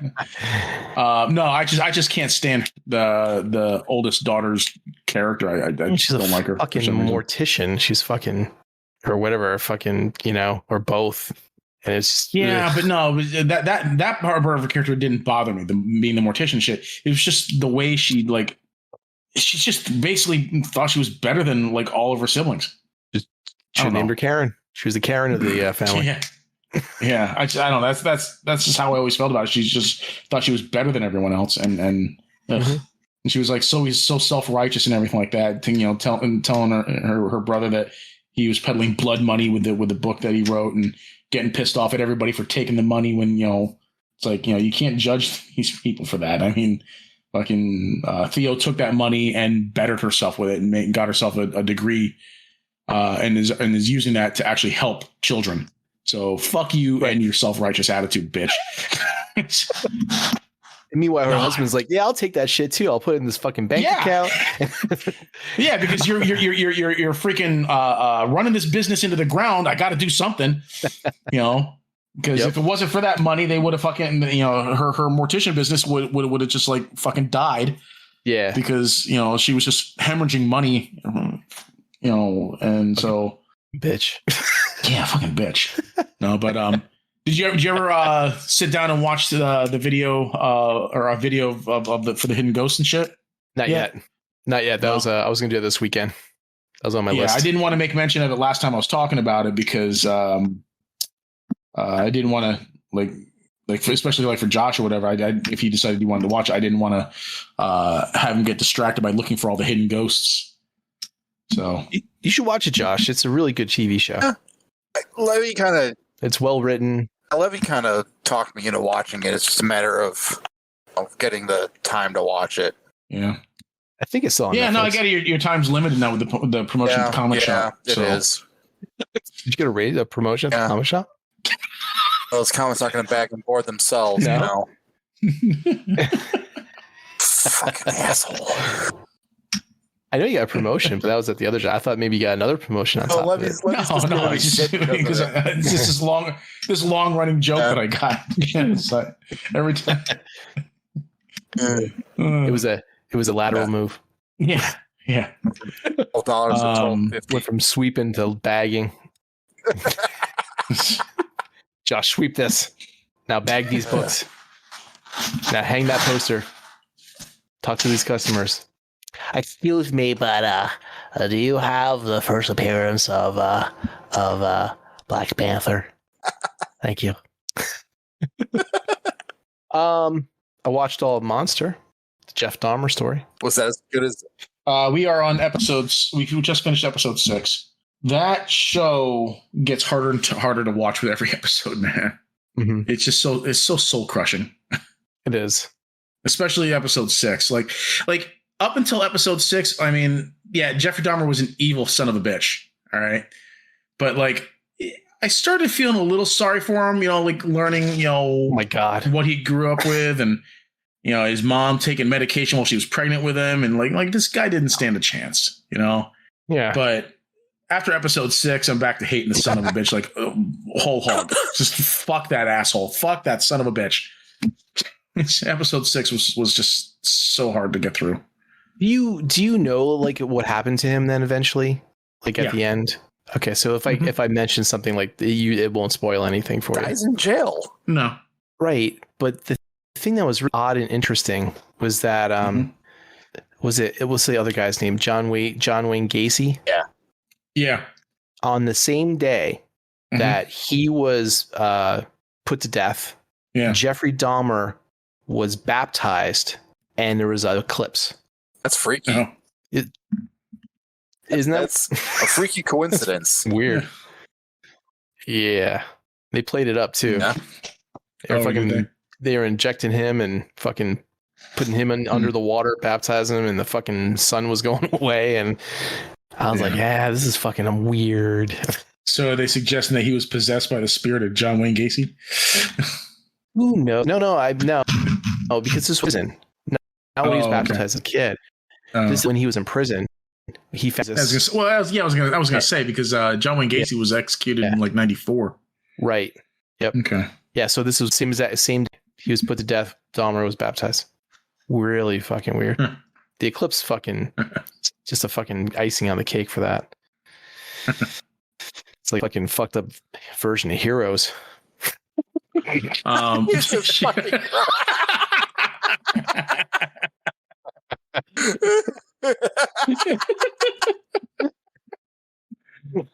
Oh man. Freaking Ted Bundy would be like, Peter Petrelli. He can fly. Oh no, Ted Bundy can fly. That's horrifying. Wow. No wonder he escaped from prison so many times. And I started watching Andor. Either you guys watching that? Not watched this week's episode. I just started watching it. Just watched the first episode. It's cool. I think I gotta find another version.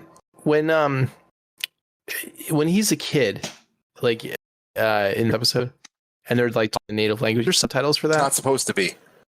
No? Okay. Because I wasn't sure if I was missing subtitles or if it was just supposed to be like, I fucking figure it out yourself. thought about this, and I listened to another podcast, and they kind of go over it, and it kind of makes sense the way they put it. It's like when Andor is a kid, and it makes it seem like this group of kids, like this planet, is so out of reach from everything, of touch with everything, they don't even know what language they're speaking. I mean, Yeah, I can get the gist of what they're talking about, but that's why Kinda. there's no subtitles, man, because like nobody knows what language this is. Nobody knows where the parents are, why these kids are on this planet, why it's only kids. gotcha. Okay, now I get it. Yeah, I only watched the first episode, so I was like, man, if this is going to keep going throughout the whole series, I better make sure I find, videos with subtitles burned in. There is no subtitles. But if there is none, well, that helps then. I don't have to worry about it. It's cool. I liked it. It's chewy. It's a chewy version of Star Wars. Picks up. It really picks up after the third episode. I don't care. It could just be the fucking Imperials talking about day-to-day fucking business, and I'll watch Star Wars. So it's just I like chewy, meaty, fucking story where there's like the whole premise setting up everything. Like, there's this whole people group, and he's looking for here, and there's a flashback, and then he has friends, and then it's like, and there's this whole conglomerate, and dig it. I'm into it. The really weird thing that I wasn't really all that animate about at first, but now it's kind of growing on me, is the bureaucratic side of the Imperial. I don't know if they're officers.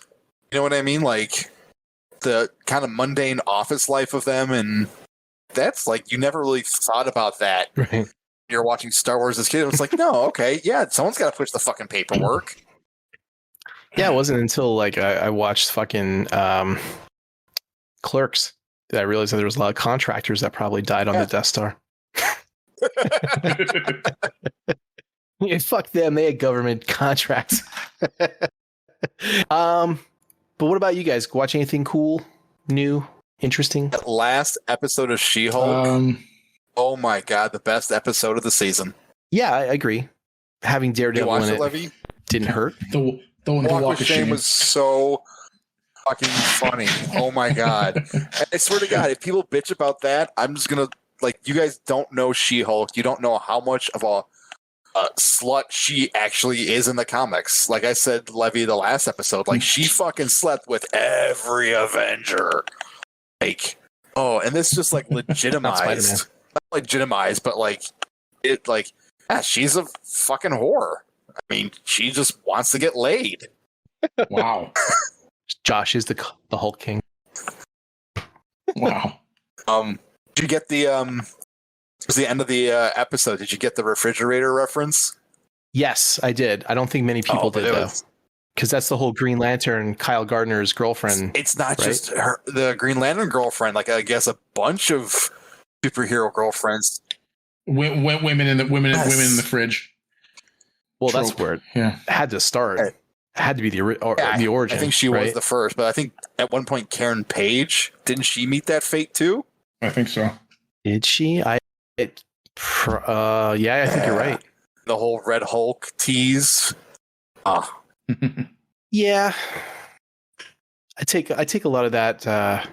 It was like, it wasn't really, a parody. I shouldn't say a tease, but like that's just like throw out, like, Easter egg thing. Like, guys, this when we introduce a Red Hulk. I'm like, oh come on, that's fucking hilarious. Well, that was like a couple episodes ago when they were talking about the sneaker thing, and they were showing all the different sneakers in the drawing at the end of the episode, and they had like Cyclops' sneaker, Really? and there was a couple other. Yeah, you didn't see that? No, I must have missed it. I'll screenshot that. Let me. I like that art though. The end credits, the art. Yeah. What was that like? Was that like 2 episodes ago? I think So. Let me see. The thing that I really want more She-Hulk. Like, I really am enjoying. This is probably one of my favorite MCU Disney Plus series, and I it's just so out there and weird. and enjoyable and funny. Yeah, I mean, it could be But better. Totally could be better. Like the CGI is still like I would give as of right now. I would say I would give the show like a 4 out of 5. What do you think, Levy? I enjoy it. I don't know if I'm, prepared to rate the show's quality, but I enjoy it. I mean, you're right; it could be better, but Right. I mean, there's been a couple of filler episodes that really I don't think move the plot forward really. Right. But maybe there are hidden connections that we haven't seen yet because there's still one more episode left, I guess. Right. Is that guy that Asian guy that she met at the wedding who seemed like he was a nice guy and then he ended up being a scumbag? Mhm. Is that Amadeus Cho? No, I don't think I so. don't think so. It's funny. Okay, because I heard he was supposed to show. I heard somewhere that he was supposed to show up in the series. At least he's like a bad guy. Yeah, I know, but wasn't Amadeus Cho part of the intelligentsia in the comic? Oh, it was the You're asking the wrong guy. I'm in the wrong decade for that. leader. Well, this was actually like relatively recent. I mean, maybe like I don't know exactly how many years ago, but actually probably a bit longer. Yeah, I wasn't reading books back then. Oh, it's really funny that you bring up Amadeus. Amadeus. How do you pronounce it? Amadeus. Because Amadeus Cho. his mom was in Age of Ultron. Yeah, Margaret Cho. So he could very well show up in this. Yes. Wait, no, not Margaret Cho. Margaret Cho's a stand-up comedian. Okay. Wow. Okay. I heard Amadeus Cho's supposed to be in this, but I could be wrong. I don't know. So in the background that I see right now is Deadpool, Thing, Cyclops, Spider-Man. What background thing? What are you talking about? I just put in the on-air group. The sneakers. Oh, yeah, okay. Moon Knight was the one that wasn't that kind of stuck out though. It was the Cyclops one and the Deadpool one. I thought there was a Wolverine shoe too. That one Speedball. That was the other one. So is that the Scarlet Spider right there next to the guy's elbow? It's like a red shoe with the blue over it, and you got like something black on it there. Yep. Is that Quicksilver too? I think. Yeah, one of these blue and yellow shoes. Oh no, wait, that one there is Cyclops. I think the 2 above it might be Wolverine because that's like yellow and blue. No, that's the Thing. No, the one above the Thing. Oh yeah, you're probably right. So yeah, Josh, there's your little Easter eggs for today from the show. Yeah, it's okay. I mean, it's like I was, I agree with Levy. It's fun. It's fun. Yeah, it's fun, but it's a little laggy here and there. But that's who was in the intelligentsia. So it was the leader, Kodak, Wizard, Pet Thinker, Red Ghost, Claw, the Super Apes. Oh, okay. So Amadeus Cho wasn't affiliated with the intelligentsia then, or did he fight against them when he was totally awesome Hulk? But I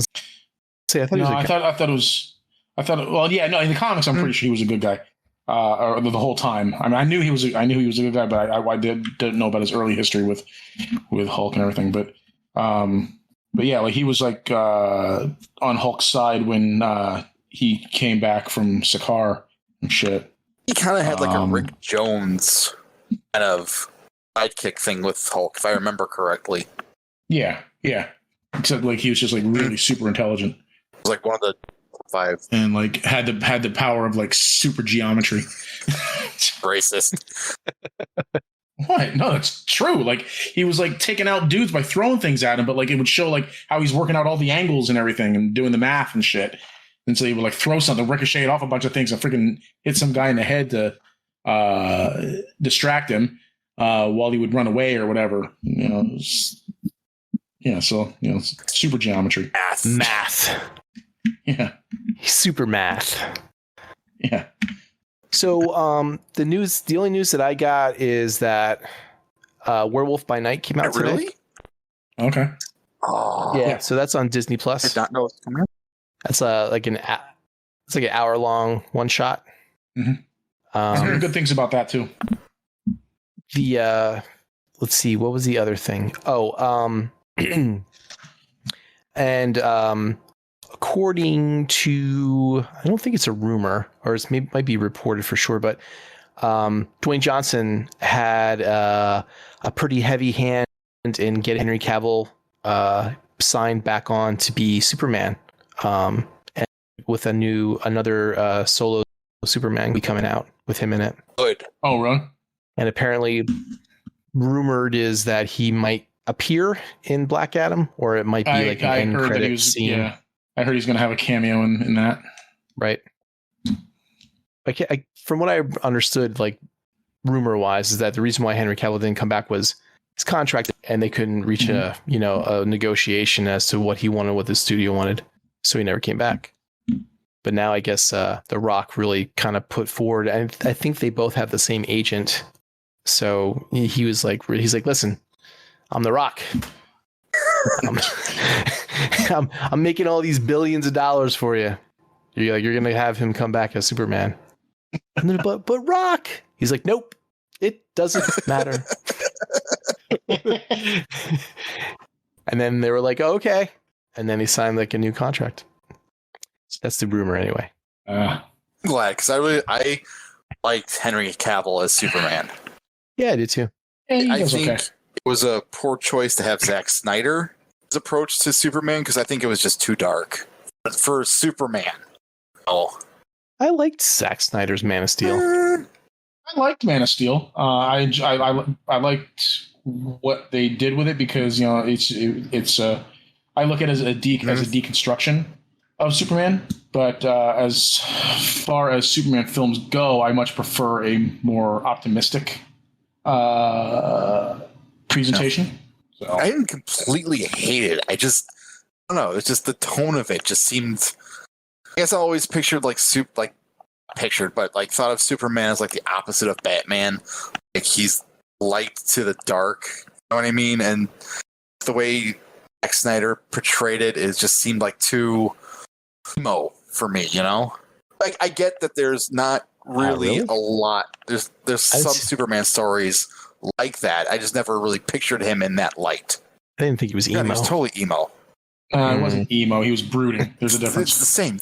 He just didn't have the fucking hair. But I mean, no, brooding is not emo. No, it is not.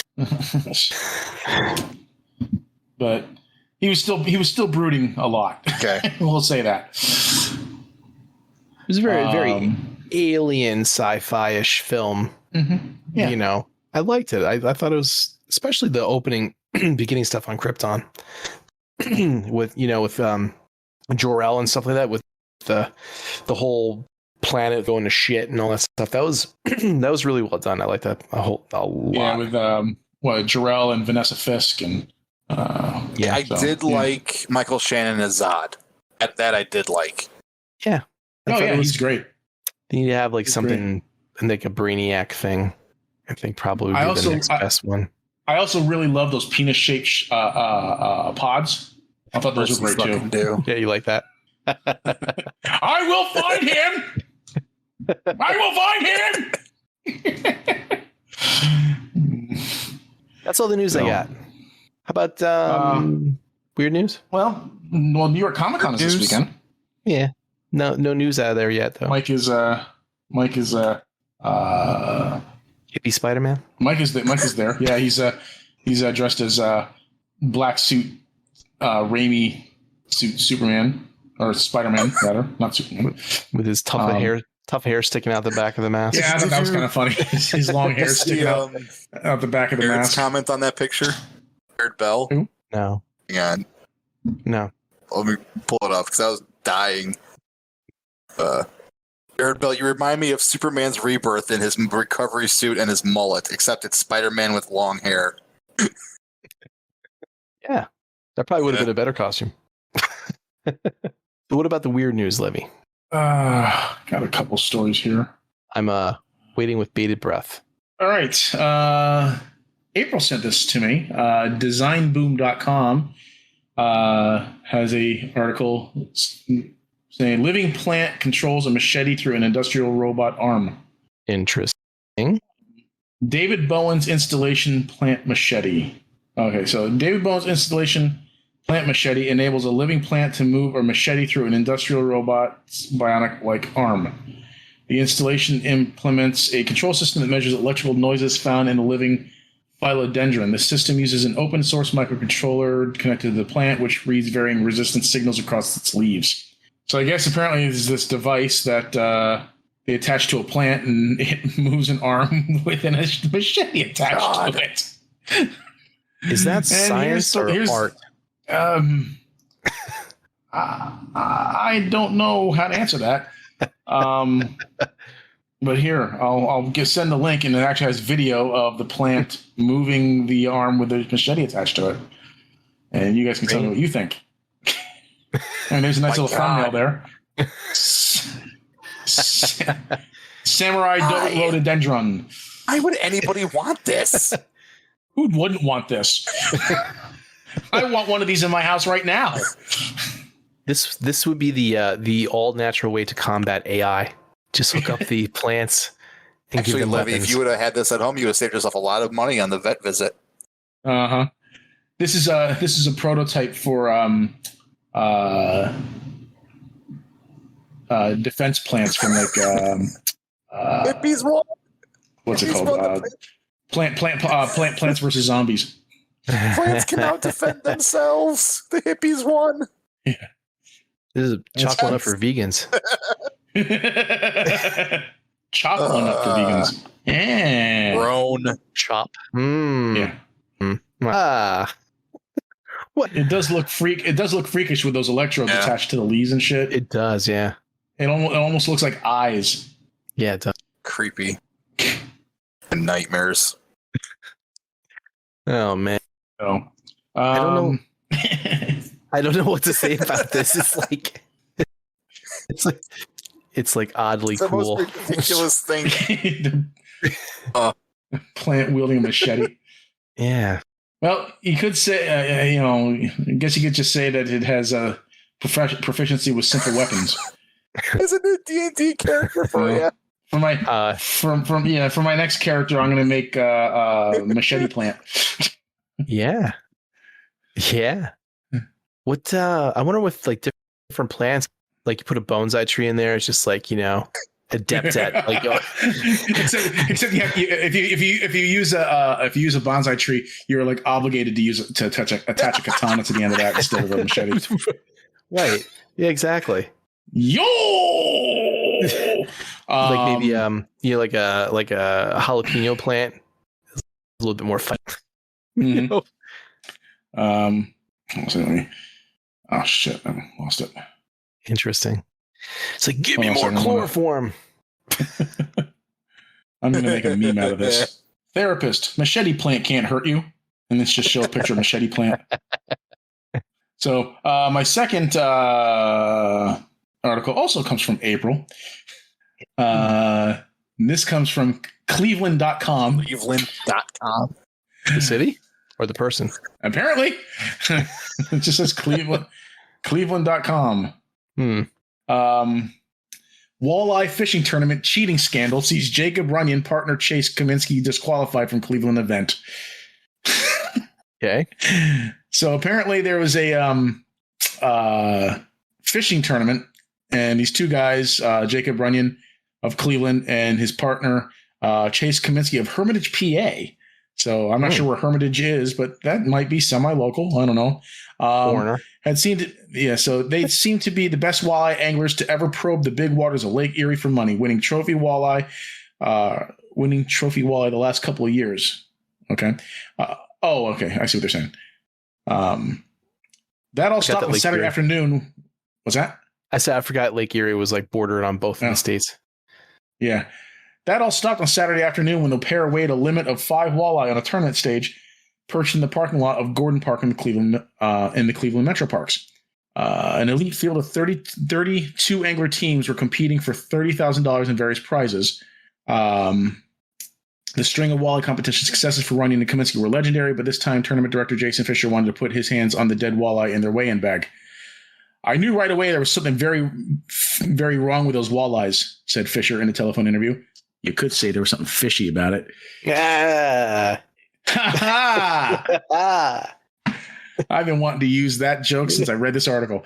One of the other tournament regulars said he'd been told by Runyon that the other competitors might as well go home because Runyon could not be beat. When I felt something hard in the belly of their first fish and their limit of 5 walleyes seemed excessively heavy at more than 33 pounds for their length, I called for a fillet knife.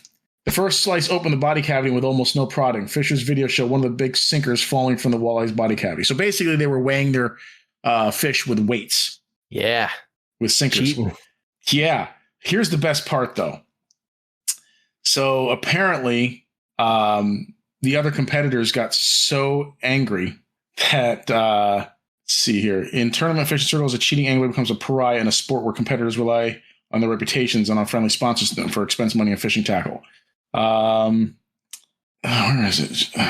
Oh, You get beat to death, or no, Who's but they fine? got freaking, I guess they got chased to their cars and they were like, oh, here it is. The two would slip the heavy 12-ounce egg sinkers in their walleye and patted them with filleted walleye flesh so that the sinkers wouldn't bump into each other and make noise. Not wanting chaos, Fisher demanded that Runyon, who was weighing the fish, leave immediately because of threats from other anglers. Convinced he had already locked himself in his truck in the parking lot. So apparently, like these guys are so afraid of retaliation. The one like barricaded himself in his car.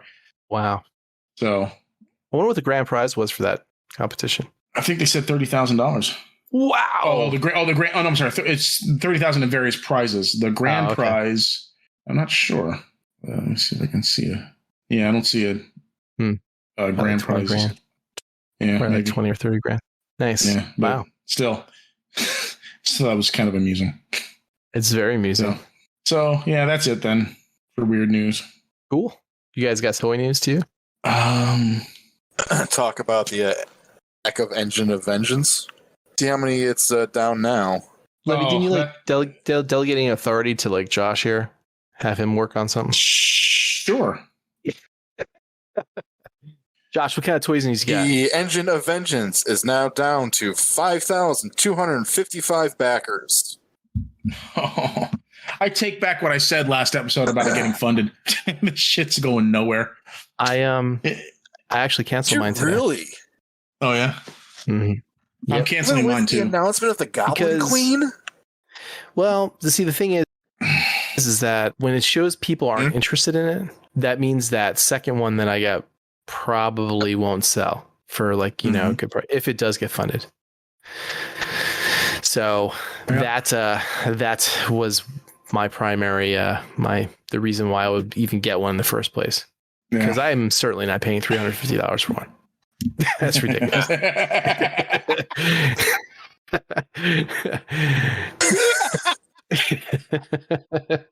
No. Let somebody else pay for it, not me. I just paid through the nose to have my dog's lady bits pulled out, so I can't afford this now. So, Right. Hasbro. But it's not like it's going to get funded anyway. Ever since it didn't make the early bird, it has lost backers every day. Right. Constantly. It has not gone up. The number of backers has not gone up. Not once that I saw. It has steadily decreased. They learn their lesson, you know? Hopefully Hasbro like learns their lessons instead of like trying to actually average prices of their previous, you know, lab projects and actually price it accordingly to what it should be. More like 150, not 350. This is a corporation. When did they ever learn anything? Yeah. Well, I mean, like, see, they lost the lightsaber, Cookie Monster, the Rancor, right? I can't remember if there was any others that didn't fund. The thing They're is not that going to learn anything. probably one of the reasons why they did this is like they saw the success from the His tank. That thing funded so quickly. Oh, people want 112 scale vehicles. Let's give them this. And then everybody was like, not for that much. And the His tank is like $100 less. But wasn't it? I was going to say, wasn't the His tank like $249? Yeah, I got mine. Yeah. What was I saying now? I also think that the early bird thing worked to its detriment. And I hope they don't do early birds anymore because I think that's too much of a risk. Because if it doesn't make it, it just kills all hype, which is what we saw here. You have to be a subscriber to get the you early just bird. have to fund it within like the first like week or something. It's just got to get funded like within the first week, and then anybody who orders it gets the unlock. I see. Or gets whatever it is they're offering. So in this case, the Robbie Reyes figure. So, but yeah, I think the when it didn't make the goal and everything, everyone just like jumped ship, or they started to anyway. Yeah. And once you start, once numbers start dropping like that, it's not going to recover. Right. It's not going to recover. People are going to, because it kills all confidence. Mm-hmm. And everyone else, the people that had that original, like, oh man, that's so cool, I love it, I'm gonna get it, I'm gonna click, and then they're like, it gives them time to think about it, and then read posts, and then put 2 and 2 together, and they go, yeah, you're probably right. Yep. The excitement was gone. Yep. What they should really do is say, okay, we're gonna fund it, but only for a week. And then go, and have everybody feel like, oh yeah. And then by the time you figure out, you're like, no, I don't really want that. And you're like, too late. You paid for it. You are locked in. Right. Exactly. No refunds, no returns. That's what they should do. Yeah. Yeah. So there's no way this is funding now. It's which is too bad, but there's a lot of little things going wrong with it. Yeah. What else I got? Well, before you move on, Josh. Sorry, I didn't interrupt you. Wasn't there a Serpentor? Oh, is that a HasLab? That's a Pulse exclusive. Too, or was that no straight out? Oh, okay. Pulse. Okay. Hasbro Pulse exclusive. I mean, 2 per customer. Got it. Not HasLab, just Hasbro Pulse. Okay. It's like $85 or some shit for that fucking Serpentor. Well, you're getting Serpentor and the Chariot. Getting so you're getting how much is that? How much is that? Yeah, how much is that? I command. How much could that Chariot possibly be valued at? I mean, how much are individual figures in the classified line chart going for? I don't fucking know. Retail. Is it $30, $35, 26, 28 resale? I don't know, man. Or retail. Like retail or like retail. 25 or 30, I'm assuming, right? Well, Josh, you're buying them. So how much are they? 26, 28 bucks. Okay. Still, back in my day, I remember when Marvel Legends were $18. So you're telling me that Serpentor sled thing is Chariot, man. Come on. Like, yeah, Chariot. sorry, the Chariot is like $50 value. It is. It's actually like $70. Some people it is. I don't know, man. $25. I don't know, man. It's an exclusive quotation mark figure. Just fucking buy it. Yeah. Just get it. I'm not buying it. I'm not buying it. I'm gonna enjoy the shit out of it. Good for you. More power to you. You enjoy my action figure. Action figure. Your toy. Action figure. No, you enjoy that, and judgment free from you. I'm not judging you. So it's like a I'm just saying that Ghost Rider car. I personally think that whatever price they're charging for is like 75 or 80 or whatever. I think that's ludicrous, but that's just I got a here. Let's do this comparison. I got one of the Empire Strikes Back snow speeders. 1/12 scale, 1/12 scale, right? It's huge. It's huge for $80. So you want to compare the Chariot with Serpentor to that? I think it should be more like $30. It's $80, $79.99. Is it $80? Holy shit! Yep. Yeah, I even got like Dak with my snow speed. It's that's a poor comparison of price versus plastic. But it's Serpentor. Sorry, Josh. This I command. You will buy this toy.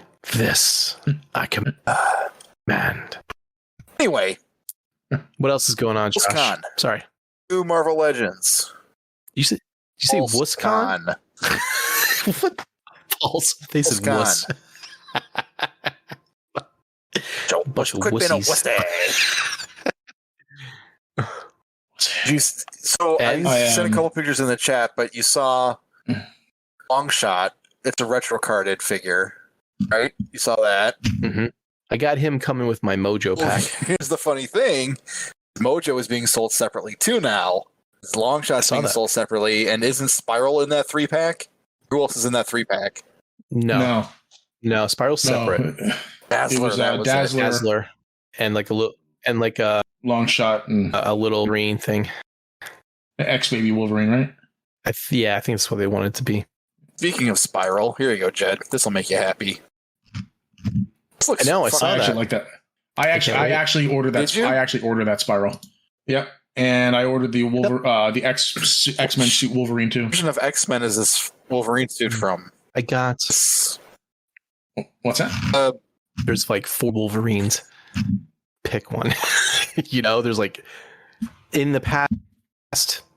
There's literally probably been 15 different Wolverines have come out. I bet. This is the new Marvel Wolverine Legends. body sculpt. Just like only 7 have come out with this new body sculpt.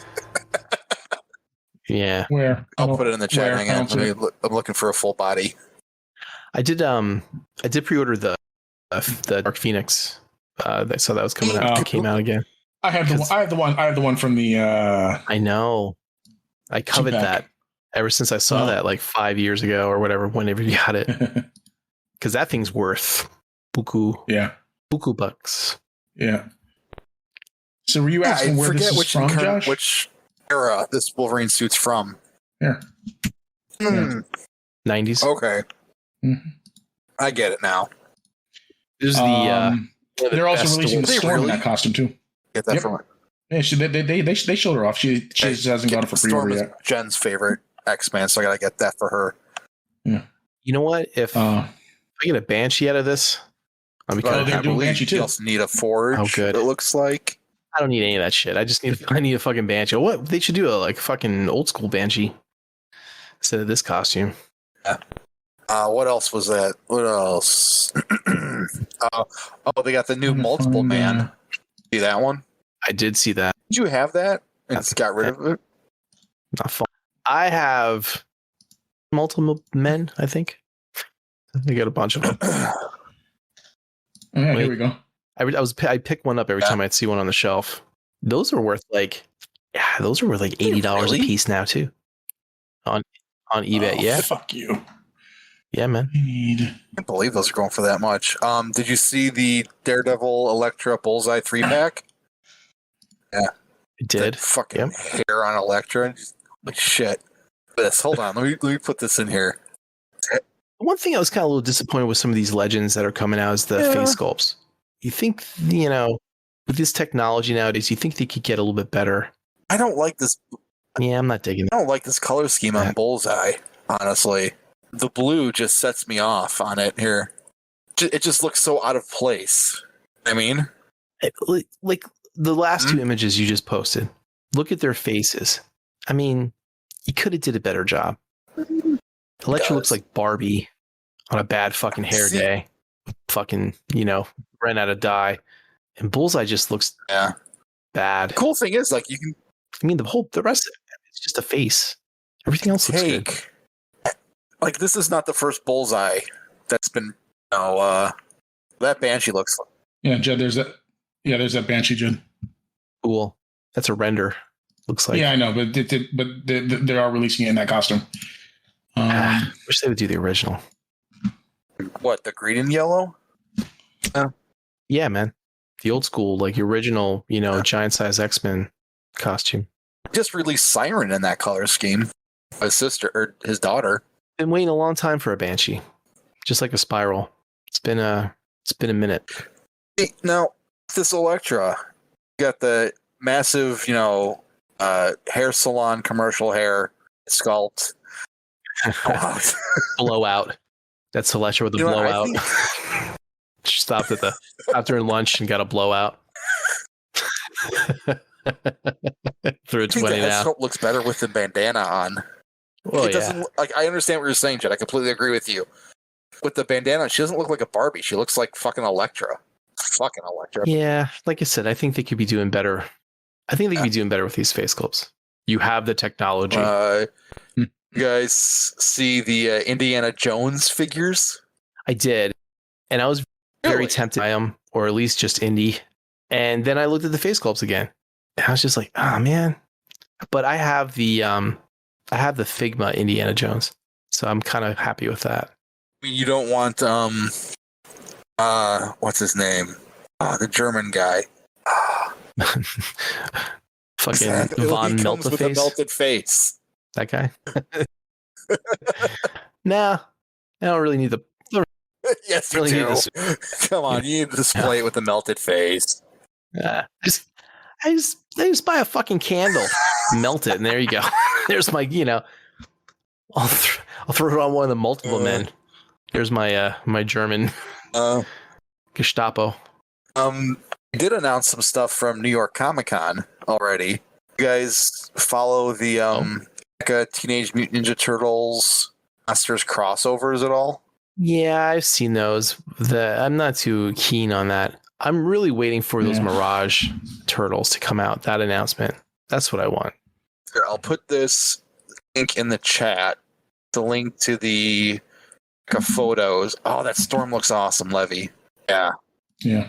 Yeah, this is the Storm with the yellow and blue X-Men costume also. Would like that. Yeah. It just feels so lazy. It's like when they did the New Mutants. Just kind of like, swap out the heads for the same fucking body. Oh. Well, I don't know. I like that. I like this costume. or the teen costume. Yeah. So.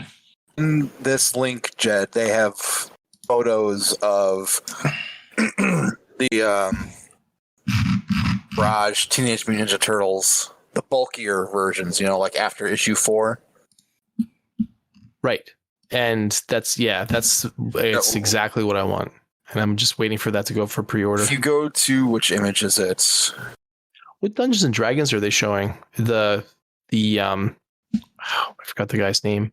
The guy with the fucking bat wing helmet. Is it showing anything else Dungeons and besides Dragons? Yeah, it's right here in the preview. It says Teen Mutant Ninja Turtles, Dungeons and Dragons, Chucky, Predator, Gargoyles, Universal Monsters, Flash Gordon.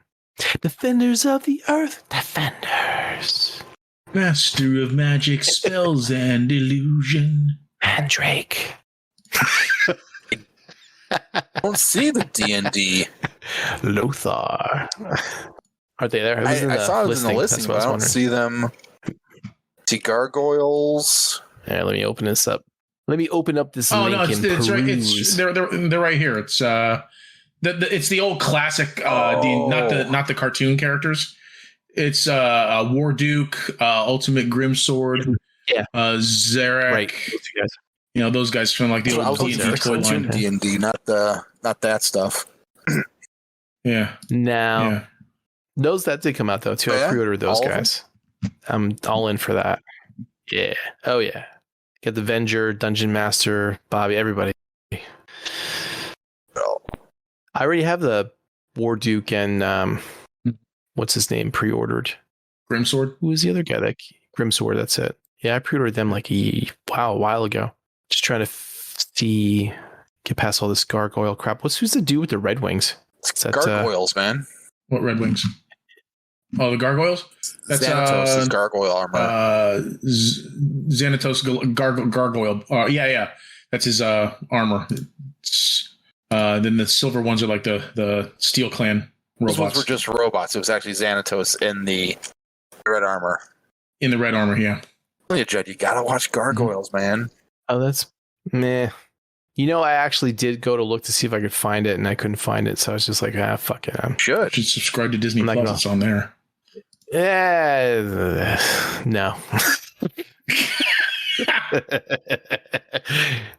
I don't want to watch it that bad. I have to pay money to actually watch something. That's ridiculous. Heaven forbid. Right. That's cool. I don't know how good this Lexington figure is going to be, man. His design has always been very difficult when it comes to making a toy. Because of his wings. Oh yeah, that's exactly what it is. I'm still in for it. I mean, fuck. They're actually. Demona doesn't come with her folded wings, does she? don't have Demona yet? Because they have one. They have one here with folded wings. Are you picking up the NECA gargoyles? Don't have a Demona yet? Yeah. I wonder if the folded wings come with I wonder if they come with what's her name? Her daughter. Yeah. Angela, is that her name? Goliath's folded wings came with Bronx. So I don't know. Yeah, I know that. Maybe coming with her. That's ridiculous. They should once they made the decision to make folded wings, they should have made it that each fucking figure comes with its own folded wings. This whole idea of having to buy a completely different figure to get folded wings for someone else is just stupid. That's how they get you, man. Yeah, I get it. I get it when they. Yeah, right. Right. I get it when they did Goliath. Maybe they didn't think about it, but then after they released images of the figure, and once the figure was released, and people started saying, "Hey, we want folded wings, especially because these big wings take up so much freaking space on our shelf, and this and that." And it's like, all right, well, we'll put a pair in with Bronx because Bronx doesn't come with wings. But then they should have made it that every successive figure comes with a set of fucking wings or folded wings. Yeah. So I'm really I really love that Brooklyn figure. And Brooklyn was my favorite. Oh, really? So, I was digging on this Broadway, man. I love the fact he comes with a thing of popcorn, and I know what episode it's from. Mm-hmm. It's like a great way to display him is with that popcorn and that smile on his face, because that is Broadway. I guess he's not coming with a pistol, is he? It's gonna come with Elisa Maza. You know what other one that I pre-ordered was the retro Ghost Rider. I pre-ordered that too. I don't have Honey Blaze. That red Ghost Rider. Yeah, I have the one that came with a bike, but he has like a blue jacket and stuff, like way retro, like 70s.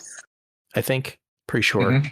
Yeah, but this is the one I wanted, the black jacket. That was actually $28 or $29, and the other ones were $26 for some reason. It was a couple dollars more. You guys don't collect Super 7 stuff. See what else we got here. You guys got any toy news? MDLX showed their Cliff Jumper, which is basically kind of like a red repaint of their Bumblebee, which is unfortunate because I'm assuming they couldn't get the licensing, but his feet are like a Volkswagen's. So it literally is basically a repaint of the Bumblebee figure with a different head. But I'll get it because I love those figures. And I pre-ordered the Megatron that they were showed about a month ago. Oh, I got a whole bunch of things in my stash, and I'm actually getting my first Mayfex figure, Levy. Yeah, the Lee 90s Jean Grey. Yeah. Okay, cool. It's decent. Yeah. It's a decent figure. Oh, did you see the pictures of new Trainbot from Takara Tomy? Is that the one we talked about last week? It's the green and orange one. You see these pictures? Okay. Oh God, this thing is just I don't remember. Awful. Oh, it's awful. Wow. You guys were talking about Mezco. I just saw that they pushed back the Fantastic Four to February of next year. Again. 4-pack that you got? 4-pack, yeah. Back. Say anything or just? I don't know. I'm not going to complain. I'm actually probably going to cancel my pre-order for that. Think so? Well, it's. You have to put a down payment on that. Yeah, I'm okay with. Yeah, I'm okay with losing that. I can't afford $400 box set right now. Yeah, so it's a good point. And I'm also going to cancel the that Justice League 3-pack because one, I don't want to spend the money, and two, I don't like Ezra Miller, and I don't want to support anything that he does anymore. So, right, I don't want any figures with his Justice likeness. League 3-pack. Is it Snyderverse Justice League? Okay. Yeah. It's repaints of their Batman and Superman, who is Superman in his black suit, and Flash. So, and I was excited to get it, but now it's like, yeah, I'm just gonna cancel it now. Any other toy news? I don't think so. I know Mayfex's newest reveals were basically re-releases, essentially, of their Endgame Iron Man and No Way Home Spider-Man, the black and red suit that Tom Holland Spider-Man was wearing before it became the hybrid suit. Black and red? You know what I'm talking about? Yeah, the black and red suit that he made in the second movie, and he was wearing it in the beginning of No Way Home. Oh, the Iron Spider suit. Not the Iron Spider suit, the black and red suit. I can't remember. In Far From Home. Yeah, he made that suit on the plane. At the end of the movie. Black and red. You said at the beginning of the movie. I'm like, yeah. No, he was wearing it at the beginning of okay, No now, Way Home. Yeah. Gotcha. Okay. Jesus Christ. I don't know how much more clear it could be, man. All right. Anyway, yeah, so basically they're re-releasing that one, and well, actually, not re-releasing it; they're redoing it. I think that's what it is. I don't know, but and then the Endgame Iron Man is basically the same one as the first Endgame Iron Man they released, except it's got battle damage now. So now with battle damage. Yeah, that's exactly what it is. So those were easy passes for me. I'm not buying either one of those. So I'm just really looking forward to their next Death of Superman reveals. So I'm looking forward to like their next Reign of the Superman. Which ones are you missing out of that? Eradicator and Superboy. And they're both the ones I absolutely want the most. Eradicator and Superboy. They did a Cyborg Superman, right? It hasn't released yet. In fact, it got pushed back to November now, I think. Steel was announced. Okay. I have him pre-ordered. He's not coming till well into next year. So Steel looks nice too. I'm definitely eager for all of them, but like my favorites were Superboy and Eradicator. So. That image I posted in the chat is that's the pop-up parade figure that I got, and it is good smile. Titties. Yeah, that's from that time I was reincarnated as a slime anime. The Rimuru figure came out from Figma. It was articulated and stuff like that. But what's that? I was gonna say that time I was reincarnated as a pair of double D's. No. Duh, that they'll never release a figure of that. Holy shit! Look at that cleavage, man. Holy shit! That's Shion. Her face in there. Titties. But yeah, it's a little cool mini statue. Very affordable. Cheaper than a Marvel Legend. How tall are they? Like 6, 7, somewhere in between. Depends on the figure. Oh. Okay. Well, tits don't really give you height. Exactly. Only if you're laying down. This one you post standing up. There's ways to post it. Now I know why they probably won't make an articulated figure of this character. There was like one figure I saw of a busty anime girl who had like posable tits, like articulated breasts. That's great. Yeah, like you can like move them. You can move them around like up and down. And speaking of that, you just made me click like a memory button in my brain. Your 1/6 scale she character. Yeah, I saw that they released a 1/12 scale version of her. Oh, she really? Yeah, that was about maybe a week or two ago, and I don't know what studio does that character. Well, the figure, the 1/6 scale figure was done by Fison/TB League. Was this using the seamless body, or because I know there's another company called Executive Replicas, which is I think related. It's related to TB League, but they're doing like traditional action figures of various comic book characters that were done by Fison in 1/6 scale using the seamless bodies. But like they have a Lady Death figure, Purgatory, various others. How do you spell her name? SHI? Yep. SHI. Let's see. Okay, yeah, it's this one here, isn't it? Let me bring up the link. This is Executive Replicas. Check that link. Is this the one you're talking about? Let's see.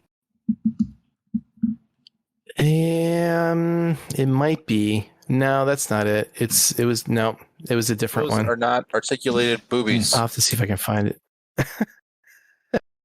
Maybe I'm lying. Maybe it was somebody else. I thought I saw an Ami. What's the other character? The death. What? What's La Muerta, right? La Muerta is another figure I have.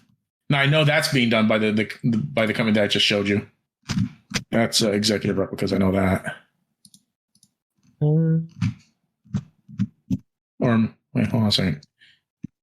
No, maybe they're not doing a 6-inch one. I know that they're doing another 1/6 scale of La Muerta. No, it wasn't that. I'll have to go back and look. I'm pretty sure I saw like I thought I saw an Ami. I'll have to look it. I'll have to find it. Or it could have been just a character that looked like that character, and it wasn't the actual character that you guys have, or you have, Levy, or anyone else who's listening. All right. Is that it for toy news then? Yeah, I think so. For me, anyway. Hey, you're gonna pick up any of those Transformers Magic the Gathering cards? 2. Actually, I do plan on it. But I actually plan on. I don't. Picking them I up plan to on actually getting them play with. graded. Nerd. Because they're going to be legal in Commander, and that's the only format I play anymore. I saw 2 sets of images. I saw they're doing like G1 style, and they're also doing Shattered Glass. Yep. Yeah, it's alternate borderless art. Do you think? So. Speaking about Shattered Glass and stuff and comics, did you, Josh? Have you read the new Predator Read the first that came out by issue. Marvel? Yeah. It was really good. I just read it tonight. I thought it was Read the second actually issue really yet, well or? wrne. I gotta check out. I haven't read it. Okay. I was gonna do that tonight. But yeah, I was interested in the Alien The book that second just volume, came out. yeah. So I never read the Alien one. I only read Predator. No. It's like a new series by Marvel. It's like Alien #1 just came out. That's the second they finished. I thought you. Yeah, because they you said finished volume 1, which was like 12 issues. No, this isn't that. This is a new story. Yes, it's a new volume. It is. It's not a volume. So it's right. It's just an issue. Talking about volume 2. Volume 2. Trust me. Yeah, he does work in a comic store, Jen. Yeah, he didn't fucking know Namor was in the fucking 1940s either. So it's Marvel. It's Alien #1. It's Philip Kennedy Johnson, Julius Ota. It's not from previous books. They just finished a 12-issue Aliens. Why are you calling it a? That's what they call it, because they just finished a 12-issue Alien story, and now they're starting a new one called Volume 2. That's called Volume. It's okay. If you want to put it that way, then all right, fine. Spider-Man. Can we just call it a new? Can we just call it a new series instead of fucking every time they rename a number to like volume fucking 45 and shit? Because we just started another volume of Amazing Spider-Man, because they started every time it restarts at #1, it is a new volume. I know. Yeah. All right, if you want to be all technical like that, sure. Well, that's how they differentiate it when they're talking about it. I know. It's like I know, Levy. It's just stupid. It's dumb. But you don't know, Levy, is they keep the old numbers with them too, just in case they want to go back to the first volume, the previous numbers to that. in Marvel. See how crazy it gets. You know, by the way, see about how crazy. I was talking to Kyle about stuff, and we were talking about things that he didn't understand, and he goes, "I don't understand women, cryptocurrency, and magic cards." And I said, that'd make a great art piece. Just put all three of them together in some type of, It's a bunch of women playing Magic the Gathering and betting like cryptocurrency. Yeah, like with Dogecoin and like tits and cards. Yeah. Yeah. No, I plan on buying those Transformers cards. I think there's like what, 16 of them? Cool. Correct me if I'm wrong, but I think there's a bunch of Kissy Kohler art in that, right? I don't remember Ulta who Creation. the name of the artist is. Let me. Yeah, that's it. I don't know who that is. If it is Kate. Oh Oh, speaking about cards, Josh, I still have those DC cards I have right here on my desk. You I give have them to like mail Mike to or you. brother Kyle when they come out to TFCon. They can just give them to me. Yeah, I just rather put it in a box and it's a Make lot them easier. drunk mules. I have no idea when I'm going to see either one of those dudes again. Yeah. You know how busy Mike is and stuff, and else is with the Thanksgiving, everything else coming up. I do love What? the flavor on these Transformers cards. I said I do love the flavor of these Transformers cards, the way they make the abilities representative of aspects of the character itself. Like Optimus Prime's one ability is when Optimus Prime dies, return it to the battlefield converted under its owner's control. Basically, when he dies, he comes back. Starscream has an ability where well, I don't want to get into it because that one requires a bit of a explanation. I don't want to get into, but why do you think they went like, with Goldbug and not Bumblebee? Licensing? I don't know. I would think they would want to use Bumblebee because that's a much more recognizable name. But like Soundwave makes token creatures of Ravage and Laserbeak. Let's see here. Megatron does direct damage. They don't show Megatron in this list here. Megatron deals damage by sacrificing other creatures. So, which I think is really cool. Anyway, moving on. Your host, the most. Well, I think there's only one section left, right? Q&A. All right. So, oh wow, got a few questions this time. Actually, it's more than in recent weeks. First one here is from Will Bell and says, "Any pre-orders?" Josh Lawrence, and why is he on the show again for the second time? No, actually, he asks, "Any pre-orders you are just dying to get your hands on?" Mafex Jean Grey. I do not have any Mafex characters. I'm interested to give it a good hand feel, see what it's like, and maybe I'll order more. Maybe I won't. Maybe I'll sell this one. I don't know. Yeah, he just wants to hand feel those titties. That's besides the point. I like the aesthetic of like the 90s X-Men, which has always been my favorite iteration, so mm-hmm. It's because you and everyone else. Oh, fuck off. Yeah, right. 80s for me, man. It's not saying that's a bad thing. That's my favorite. That's my favorite iteration of X-Men too. This doesn't make any sense to me. Why not? It's just bad media. It doesn't mean I hate the characters. The animated series was based off the 90s X-Men. Yeah, and they did a shitty job of it. They did. The art looks like shit. The animation's terrible, and dare I say, the voice acting's pretty awful too. Well, now let's not get that crazy. I don't know. There's been some real. There was some really awful voice acting in that show. Didn't Steve Bloom do Wolverine in that? No, he didn't do Wolverine until the more modern series. Okay. I can't remember the name of the actor, but he was also the same actor who provided the voice of Wolverine in the Marvel Capcom games, the fighting games. Circuit Barrage. Yeah, it was the same guy. Actually, they got a couple of people from the animated series to voice the characters, like the guy that voiced Cyclops voices him in the Marvel games or in the Capcom fighting games. Storm. Did he do Captain America too, or just Cyclops? I don't know. Was I don't another remember one of the Marvel Captain Legends America reveals was an Iron Man based off the Marvel vs. Capcom game with the giant fucking cannon. A retro card. Oh yeah, they were doing a retro carded modular suit. Made me laugh. And he's coming with a proton cannon. But that's an SDC. Yeah. That's an SDCC exclusive. The first thing I heard when I saw that picture of the retro card, I was like, "Gonna take you for a ride." When I saw that, the first thing I heard of was just him yelling, "Proton cannon!" So, final justice. Yeah. Thumbs up, soldier. How about you, Jed? Any pre-orders that you're dying to get your hands on? I don't think so. I'm trying to think if there's anything that I'm like really excited for. Like I said, maybe that MDLX Megatron.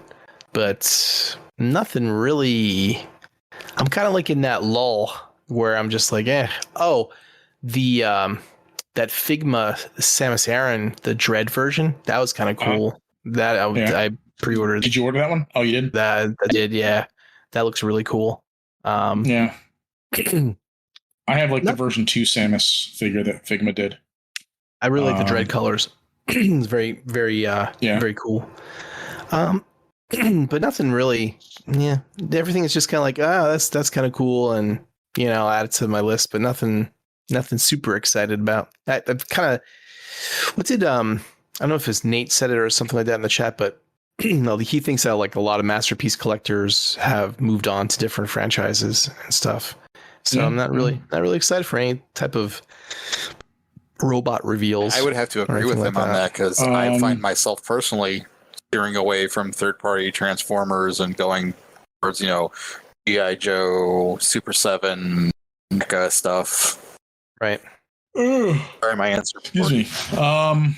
And for me, actually, I have quite a few pre-orders that I'm really, really excited to get. I pre-ordered that Magic Square Light of Peace Optimus Prime, what was it, 2 or 3.0 that they did, or that they're doing, the newest one. I'm actually really excited for that one. I'm happy with the one I got. Yeah. Well, I didn't update my MP10, so I'm actually pretty excited for this. Well, that makes sense. I didn't get any of the others. I didn't get the first Magic Square or the Transform Element. I certainly didn't get the MP44. Right. No, I got the Magic Square, the metal paint version. Oh, okay. I like that one a lot. So yeah, and now with this one, they're including trailer hitch adapters. I'm like, yeah, I'm excited for this. So, but that's really the only Transformer that I'm like super excited for. Well, maybe Monkey Pants. Yeah, I mean, completing the Kang, I think set. That's probably like Transformers wise the thing I'm excited about the most, probably. Yeah. But for me, it's all about Mafex. I'm really excited for Cyborg Superman. He should be coming out next month. Hush, Huntress, Nightwing, Harley Quinn. Basically, all the DC figures that I got pre-ordered. I'm super stoked for. I mean, the Marvel stuff, I don't really have a whole lot in the way of Marvel stuff pre-order. I mean, I got the Black Suit Spider-Man coming at the end of this month. There's one more pre-order I have that I'm excited for, and it's a wrestling figure. It's AEW. I think it's Unleashed Aleister Black. Even though he just got released, or he just granted his release, everything. I think he's a phenomenal wrestler, and I've got his WWE figure. I'm going to get his AEW figure. I'm super happy for that when that one comes out. It was like $50 too for a fucking wrestling figure. Oh, yeah. Well, he sounds really interesting. Like interesting enough to interrupt me when I'm, I'm trying to say my piece. But,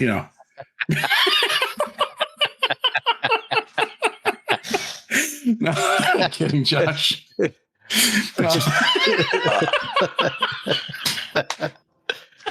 I must insist that Josh. you eat all of the dicks.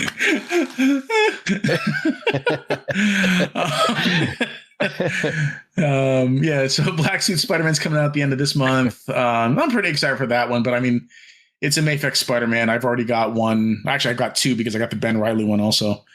And I have Scarlet Spider pre-ordered. I don't really got a whole. I mean, I have like some Marvel Mafex stuff, but I'm not nearly as excited as I am for the DC stuff. I think it's because I couldn't find any Marvel Legends style figures from the DC side that I liked enough to start collecting the line. I mean, the McFarlane stuff, I got a few of the things, but he's too busy making Batman figures like all the fucking time. But like, the different 1/12 scale or 1/10 scale DC figures that they came out before McFarlane, I just didn't like the sculpts. I didn't like, it wasn't thrilled with them. But so I didn't really have a lot of the DC characters unless I was getting them from Mezco, so I think these Mafex figures are really letting me get my DC characters that I want, which is cool. So the one that I really want them to make is a Supergirl figure from the Death of Superman. So that's what I'm really hoping to see. But yeah, so those are the pre-orders that I am really chomping at the bit for. I had a question for you. Since you said, I actually had a question for you, Levy. Since you said you collected a couple of the McFarlane DC, are you? I shouldn't say okay, but how do you feel about those figures being 7 inches where Marvel Legends are 6 inch? Are you okay?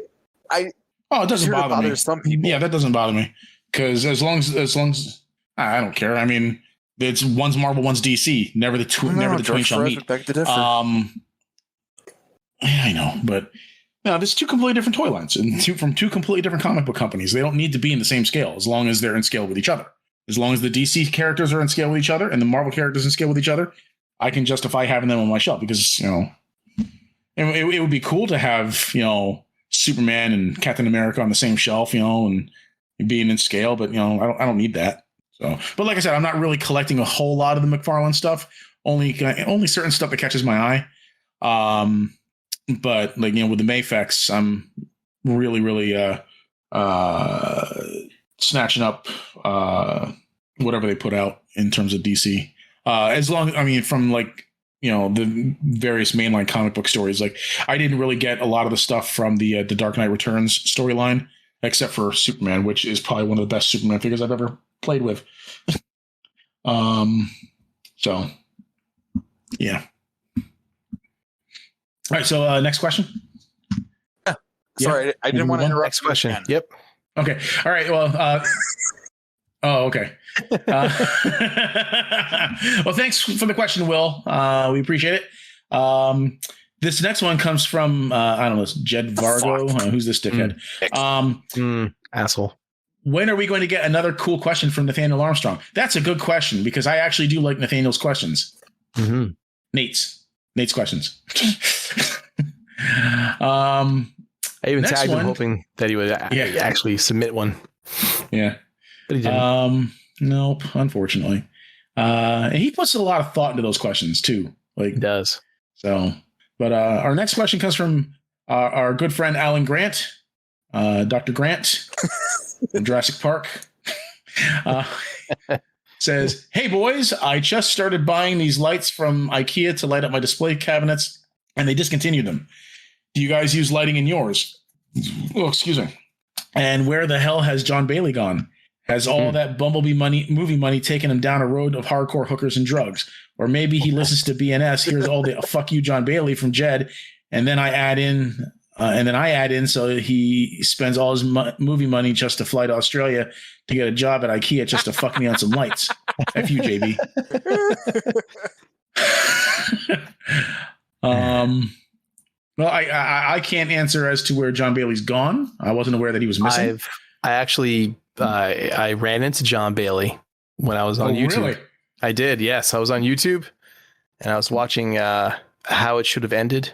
The Thor Love and Thunder one. And he had his voice credits in there. He should actually thank John Bailey for voicing a character. I immediately hit dislike. Oh, nice.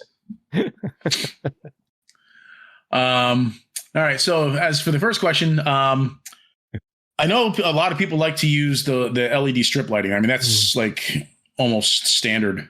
I don't usually see a lot of people using the actual official DTOF lights from IKEA. That's because they're fucking expensive. Yeah, I was gonna say they're prohibitively expensive, especially if you got a bunch of fucking cabinets. Right. Alan, I don't know if you're using the actual DTOFs or not, but yeah, from what I understand, most people use the LED strip lighting. So I know Mike does, Jed does. Right. I got these puck lights. They don't really work well in the IKEA or in the DTOFs, but I do find that they work better on bookshelves. So there's there's the strip lights you can get, right? And like a lot of people like to run them from top to bottom and shine it inward. I don't like that at all because it kind of takes away. So if you do like what I did was I just made a panel on the top of each DTOF for the LEDs to shine down. It actually illuminates like a lot. And you could actually you could probably put 1-2 shelves down too. Or they make these little USB spotlights you can put in the corner of each one of your DTOF shelves and kind of like, angle and turn it so that it spotlights down on your figures. Yeah. That's what I'm into. I got a couple of those too, but they weren't not like USB, but they're like almost like the same as the puck lights. You can just stick them to a surface, but then they have directional spotlight. It's on them. So those are pretty cool too. Do you use a diffuser over your LED lights? I do. Yep. Okay. Yeah. I would recommend a diffuser. All I did was I just took a piece of plexiglass and I hit it with some sandpaper to make it frosted, and then I just put that on top. Yeah. Would Scotch tape work just as well? I'm curious because like really, it's just you need that like frosted look. I mean, like Scotch tape, you could just put it right over it. I mean, would that work? Probably the heat from the LEDs, even though there's just a little bit of it, would probably dry the glue, and it would fall off. Oh, okay. Unless you wrapped it around and around and around and around. Or you just get like a plastic sleeve and slide them over top. Yeah, they. I mean, I don't know how expensive those are. I imagine they're probably fairly cheap. I would imagine, right? Yeah, that stuff is like super cheap. Okay. All right. Well, I hope that answered your question, Alan. Thanks for hosting. Michael Childs says, question of the day, not if, but how long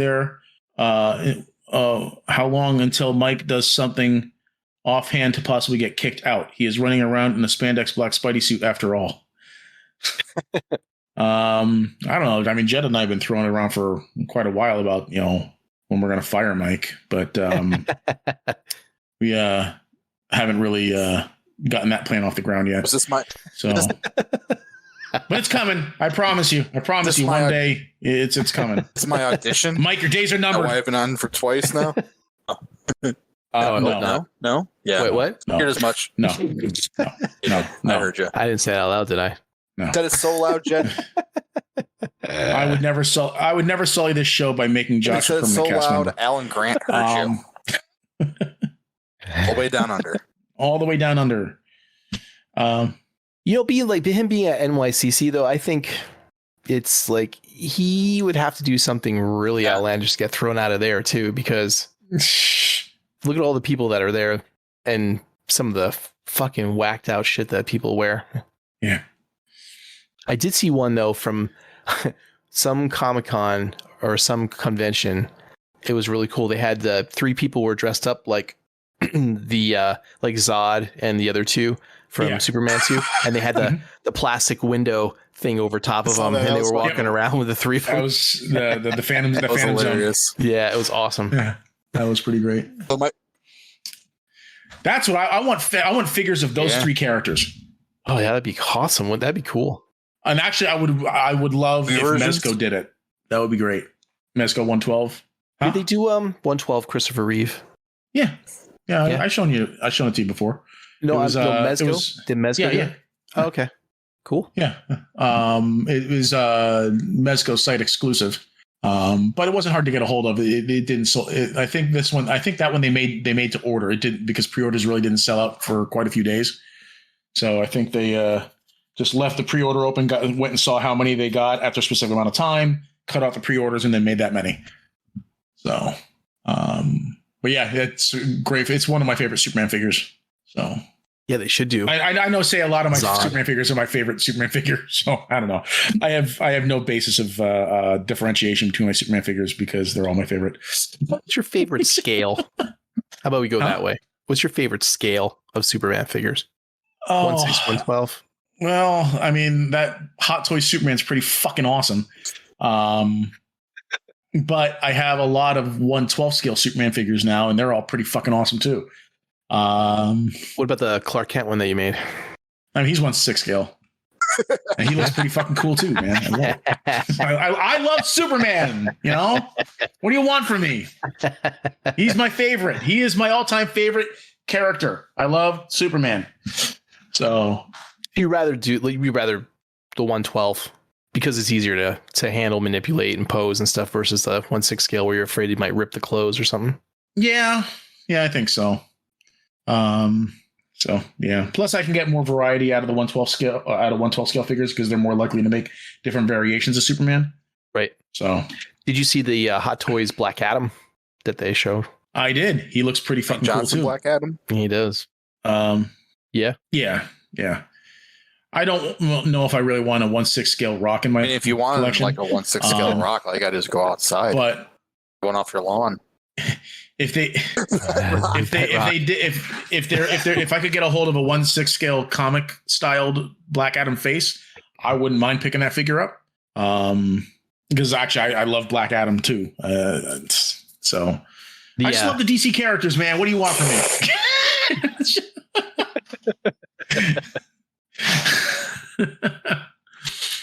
So you get the Ansel Adams head sculpt for him.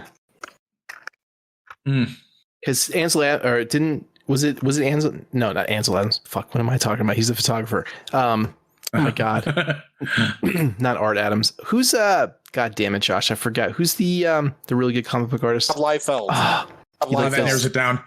No, Liefeld. the best. No, the best one all time. Alex Ross. Thank you. Alex Ross, Black Adam. Shut up, Rob Liefeld. Get out of here. Alex Ross, Black Adam head sculpt. Yeah, that would be probably the definitive version, because he's the one that classic picture of him sitting on a throne, leaning back, right? Yeah. You're better off. There was a YouTube video I saw once of this guy's Superman collection, and in it he had a bunch of 1/6 scale Superman figures, but like a bunch of them were like custom, and so he had like the Kingdom Come Superman with a custom sculpted Alex Ross face. Really fucking good looking. Yeah, it's fantastic. I'll see if I can find the video. Did you guys know that Alex Ross has a YouTube channel? Oh yeah, I had no idea, and I just saw a video of him. Yeah, I had no fucking clue. Really? Oh yeah, they're great because they're like 3 minutes long videos, and he goes over like how he does his art and his collection and how he poses figures and how he actually makes figures so he can pose them and draw a video of him. It's really cool. He did a mural for Marvel of like a bunch of characters, and he was painting Spider-Man, and just watching him paint, it's just like, oh my god. I mean, like one of your French girls, Alex Ross. I'll say it now, and I've said it about 1,000 times before. If you know how to work lighting into your art well, that is where that's the key to having really good art. And Alex Ross knows his lighting perfectly. Yes. The highlights and the shadows on all of his work is like top notch. You can see like in those classic shots where you can see the breaking on the features on their faces. It really brings out the definition in all the drawing and stuff that he's done, and that's what really makes his art pop. Yeah. And Rob Liefeld will never, ever, even come close to fucking licking Alex Ross's boots. Yes.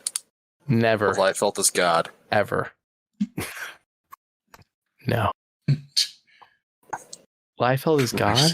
Okay. Do you have a like acid wash jacket and jeans to go along with that fucking shrine? Shit. Fucking shit. Rob Liefeld. Field, whatever the fuck his name is. Yeah, really. More questions? All right, so wow, there's a few. Thanks, Michael. Question. I haven't heard from him for a while. I thought he moved on, left, and moved on to better. What's the word I'm looking for? Better. Better pastures. No, better. Better podcasts.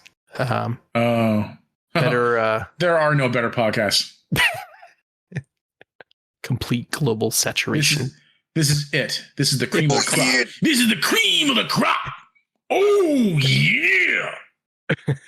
Anyway, our next one comes from Richie Rapash, or better known as Jefferson, and he says, I miss him on the show. Blast I from the really past. do. It's a good impression. How was that impression? That was of pretty Jefferson?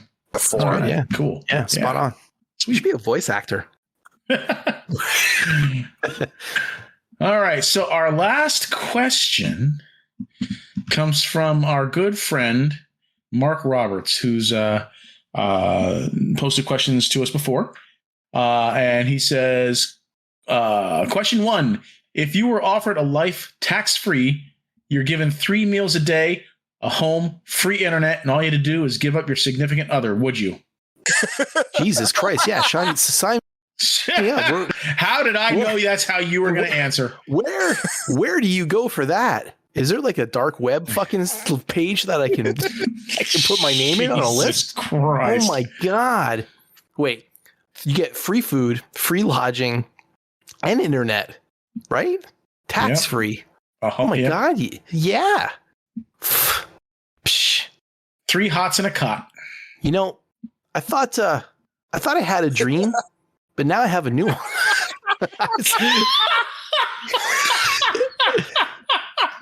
Thought I had goals and directions for my life, but this is enlightening me to something completely new. Where and how can I accomplish this, man? Whew. I guess prison, right? My only question is, why are you still married, man? I don't know. I don't really know. Those both 18, it's going to be all over. Oh, Jesus Christ. Clock ticking. I seriously don't know if he's joking or being serious right now. Doomsday clock. I know. That's the mysterious part of me, Josh. Ooh, mysterious. Yeah.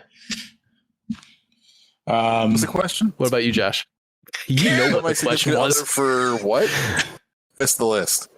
3 meals a day, no free house, free internet, tax free. Oh, my significant other? Nah, I'm good. I like my wife. I love my wife. How long you been married? I like Love my wife.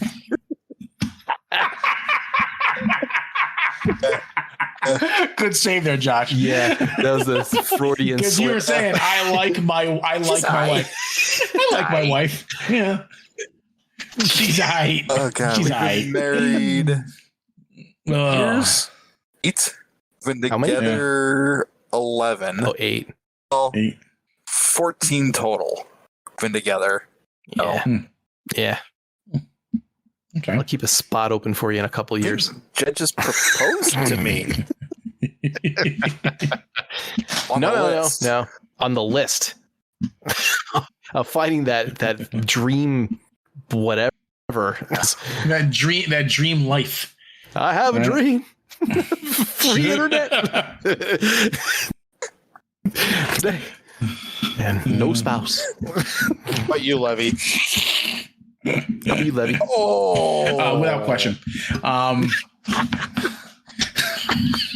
Hey, April and I've had 17 years. We've had a good run, man. Yeah. I think, You sprinkle the stuff in there, Levy, where you don't have to leave your house anymore. You can just work from home. That's I know, right? It's a seller. Well, right there. why would I have to work if I get a free house, 3 meals a day, and internet?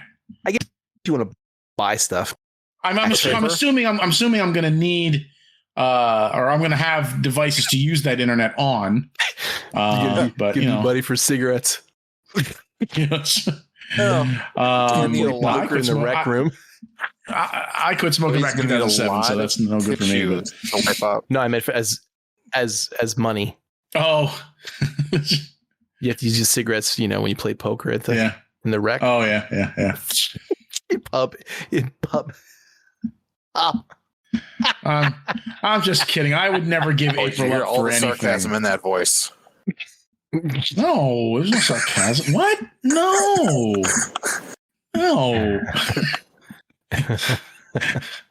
As he does his best Mark Wahlberg impression. What? No. No, April's good to me. She stays. Yeah, I like her. I like April. her. I like April.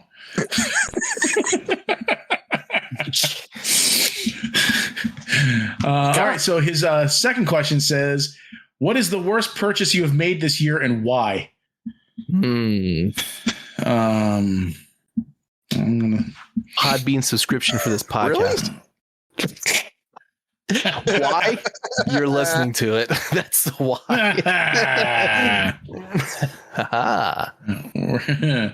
worst purchase I've made this year. Yeah, I'm probably gonna say that lap dance that I had a couple weeks ago. I mean, I didn't get to feel any titty or nothing. I'm kidding. I didn't get any lap dances that night. I'm not that cool. I don't know. You mean the drunk stripper didn't come over and accost you too for? Oh, they did. They did. Yeah. I just told them I was okay. Thank you. I don't know if I had a bad purchase. Oh, I know.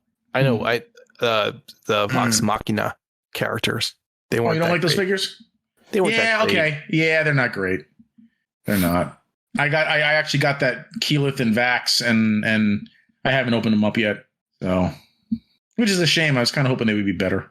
Yeah, that was McFarlane, right? Yeah. Fucking strikes again. Yeah. Yeah. So those weren't terribly great. Maybe this Captain Karen I got coming on Monday. I don't know. I know, right? Why don't you be like one of your favorite figures now because it's so right, good, right? I think maybe the animated series Joker from Mafex, because I just don't really need it. I don't know. Plus, it's also the design for it is actually from the new Batman Adventures redesign, where they like basically took all the color out of the Joker's face and just made his smile just a simple line. Like he has no red to his lips. So not the best representation of the Joker's face. How about you, Josh? I had a breakfast burrito this morning that wasn't really that great. Did you pose it? I threw it out. Detolf. Oh, figures. I think he's asking about figures. I'm trying to think, and I really... Yeah. And that is why you would not be the host. I'm thinking of all the figures I've purchased so far this year, and I really... You know, you probably could pose that breakfast burrito a lot better than Vox Machina figures. Yeah. His Serpentor. That's gonna be his worst. That's gonna be awesome. It's gonna be awesome. I'm gonna love every single fucking... What do you mean it doesn't have a waist swivel? I can't think of any bad purchases. What do you mean it doesn't stand on the fucking... I can't think of anything. I was going to say Transbot's Perceptor, but that's actually a pretty good figure. Yeah. Oh, I like that figure. No. That's maybe definitely the bottom barrel. Fans Hobbies Nightbeat and Ghost Shooter. I'm kind of regretting getting those. It's the same mold, and Fans Hobbies kind of, I don't know, not feeling it. So yeah, those two. I have two questions for Q&A when we're done. Okay. Just want to finish Mark Roberts' post here. I know. He says, figured no one really asked questions, so I throw out a couple randoms out for you guys. Thank you guys for all you do. I always look forward to your podcast. So Thanks for the questions, Mark Roberts. Thanks for the kind words. We really appreciate it. Appreciate having you listen to us as long as you have.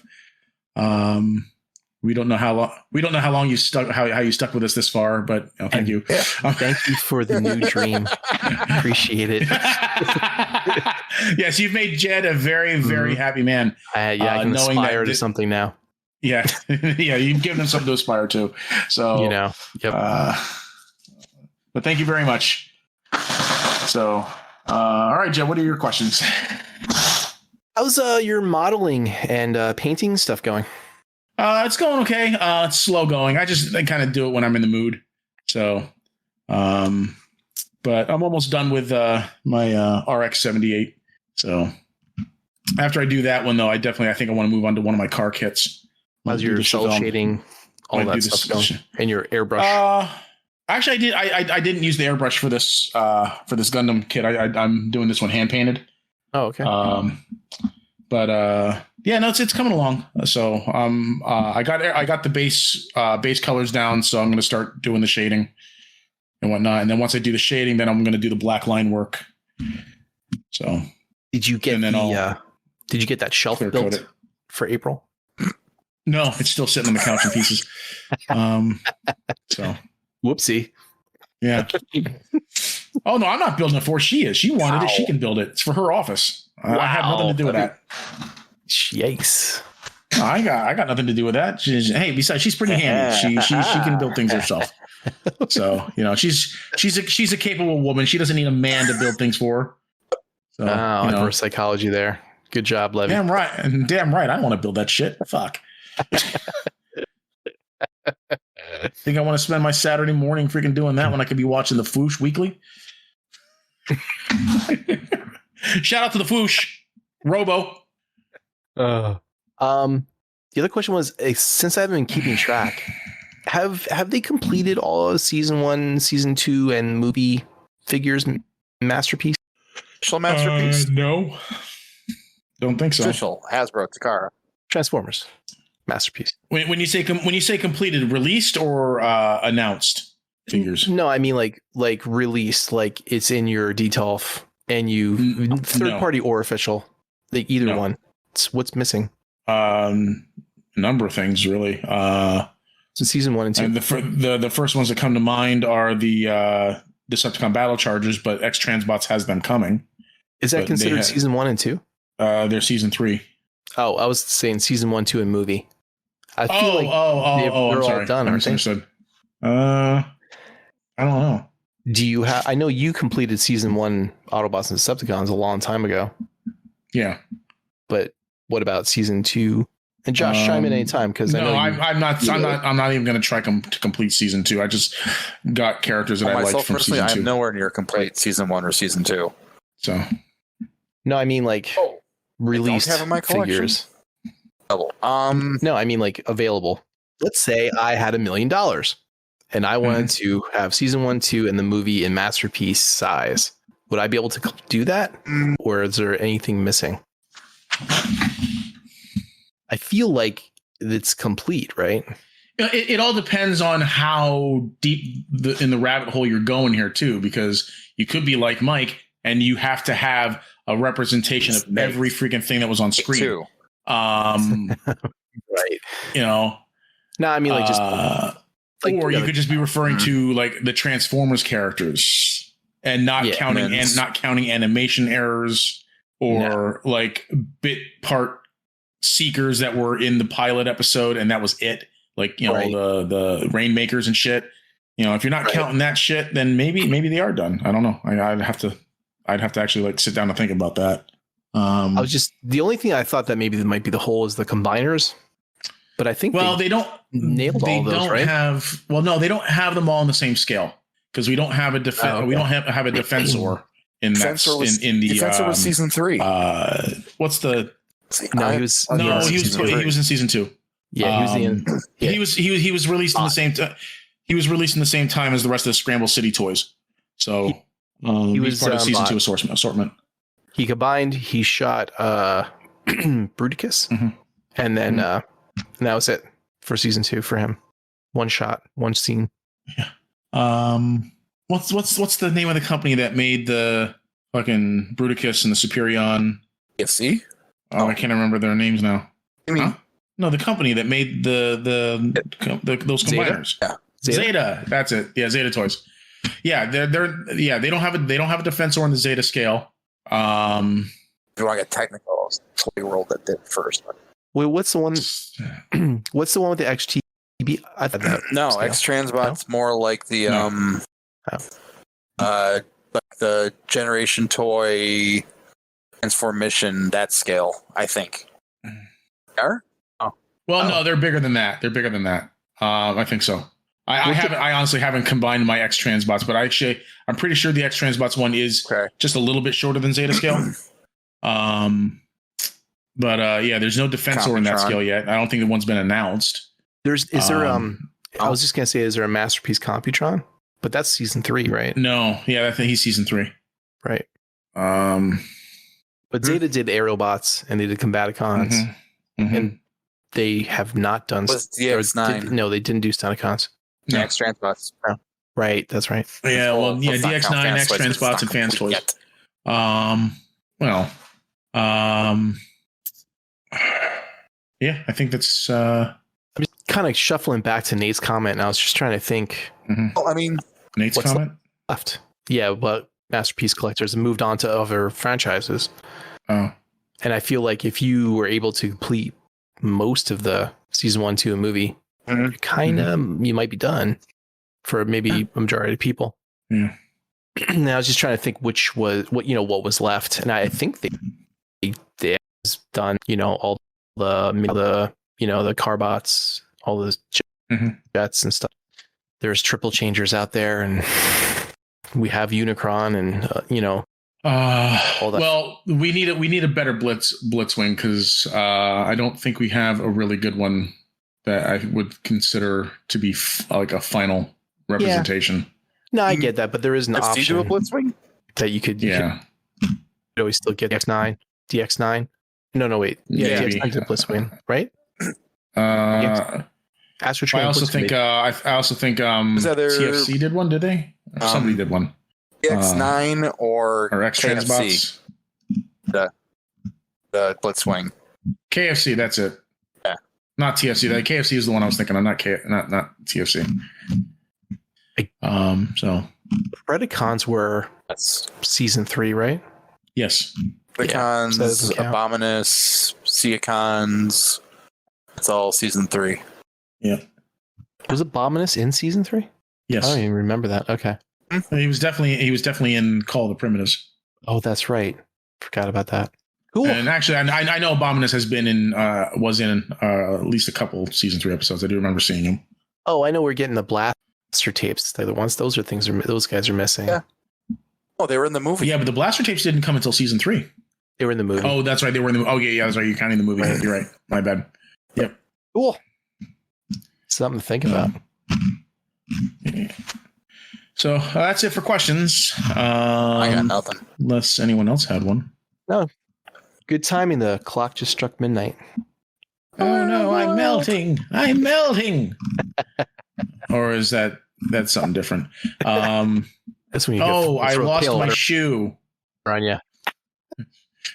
Lost your shoe? Oh. Yeah, Cinderella.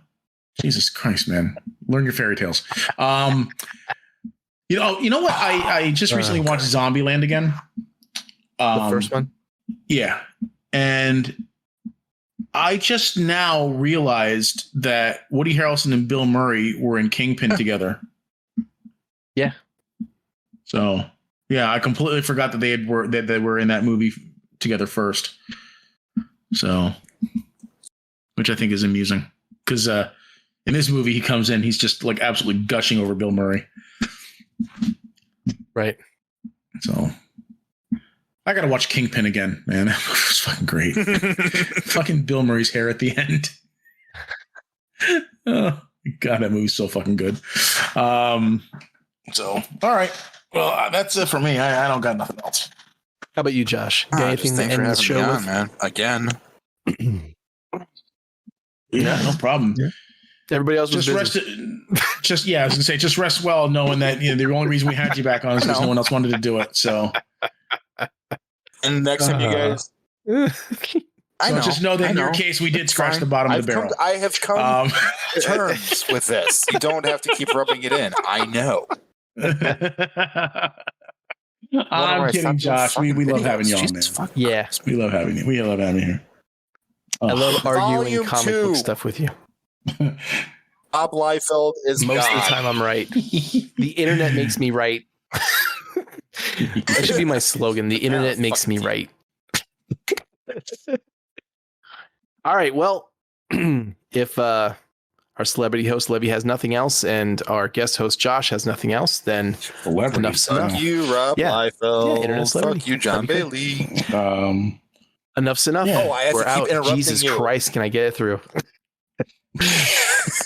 I gotta server mute both of you guys. I must exert power. All right. Enough where- oh! I thought you already said it. I thought we were done, man.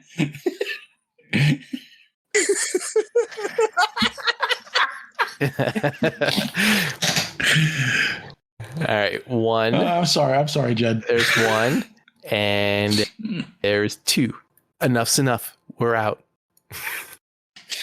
I thought you had already said it. Man. I thought we were done. I server muted everybody, folks.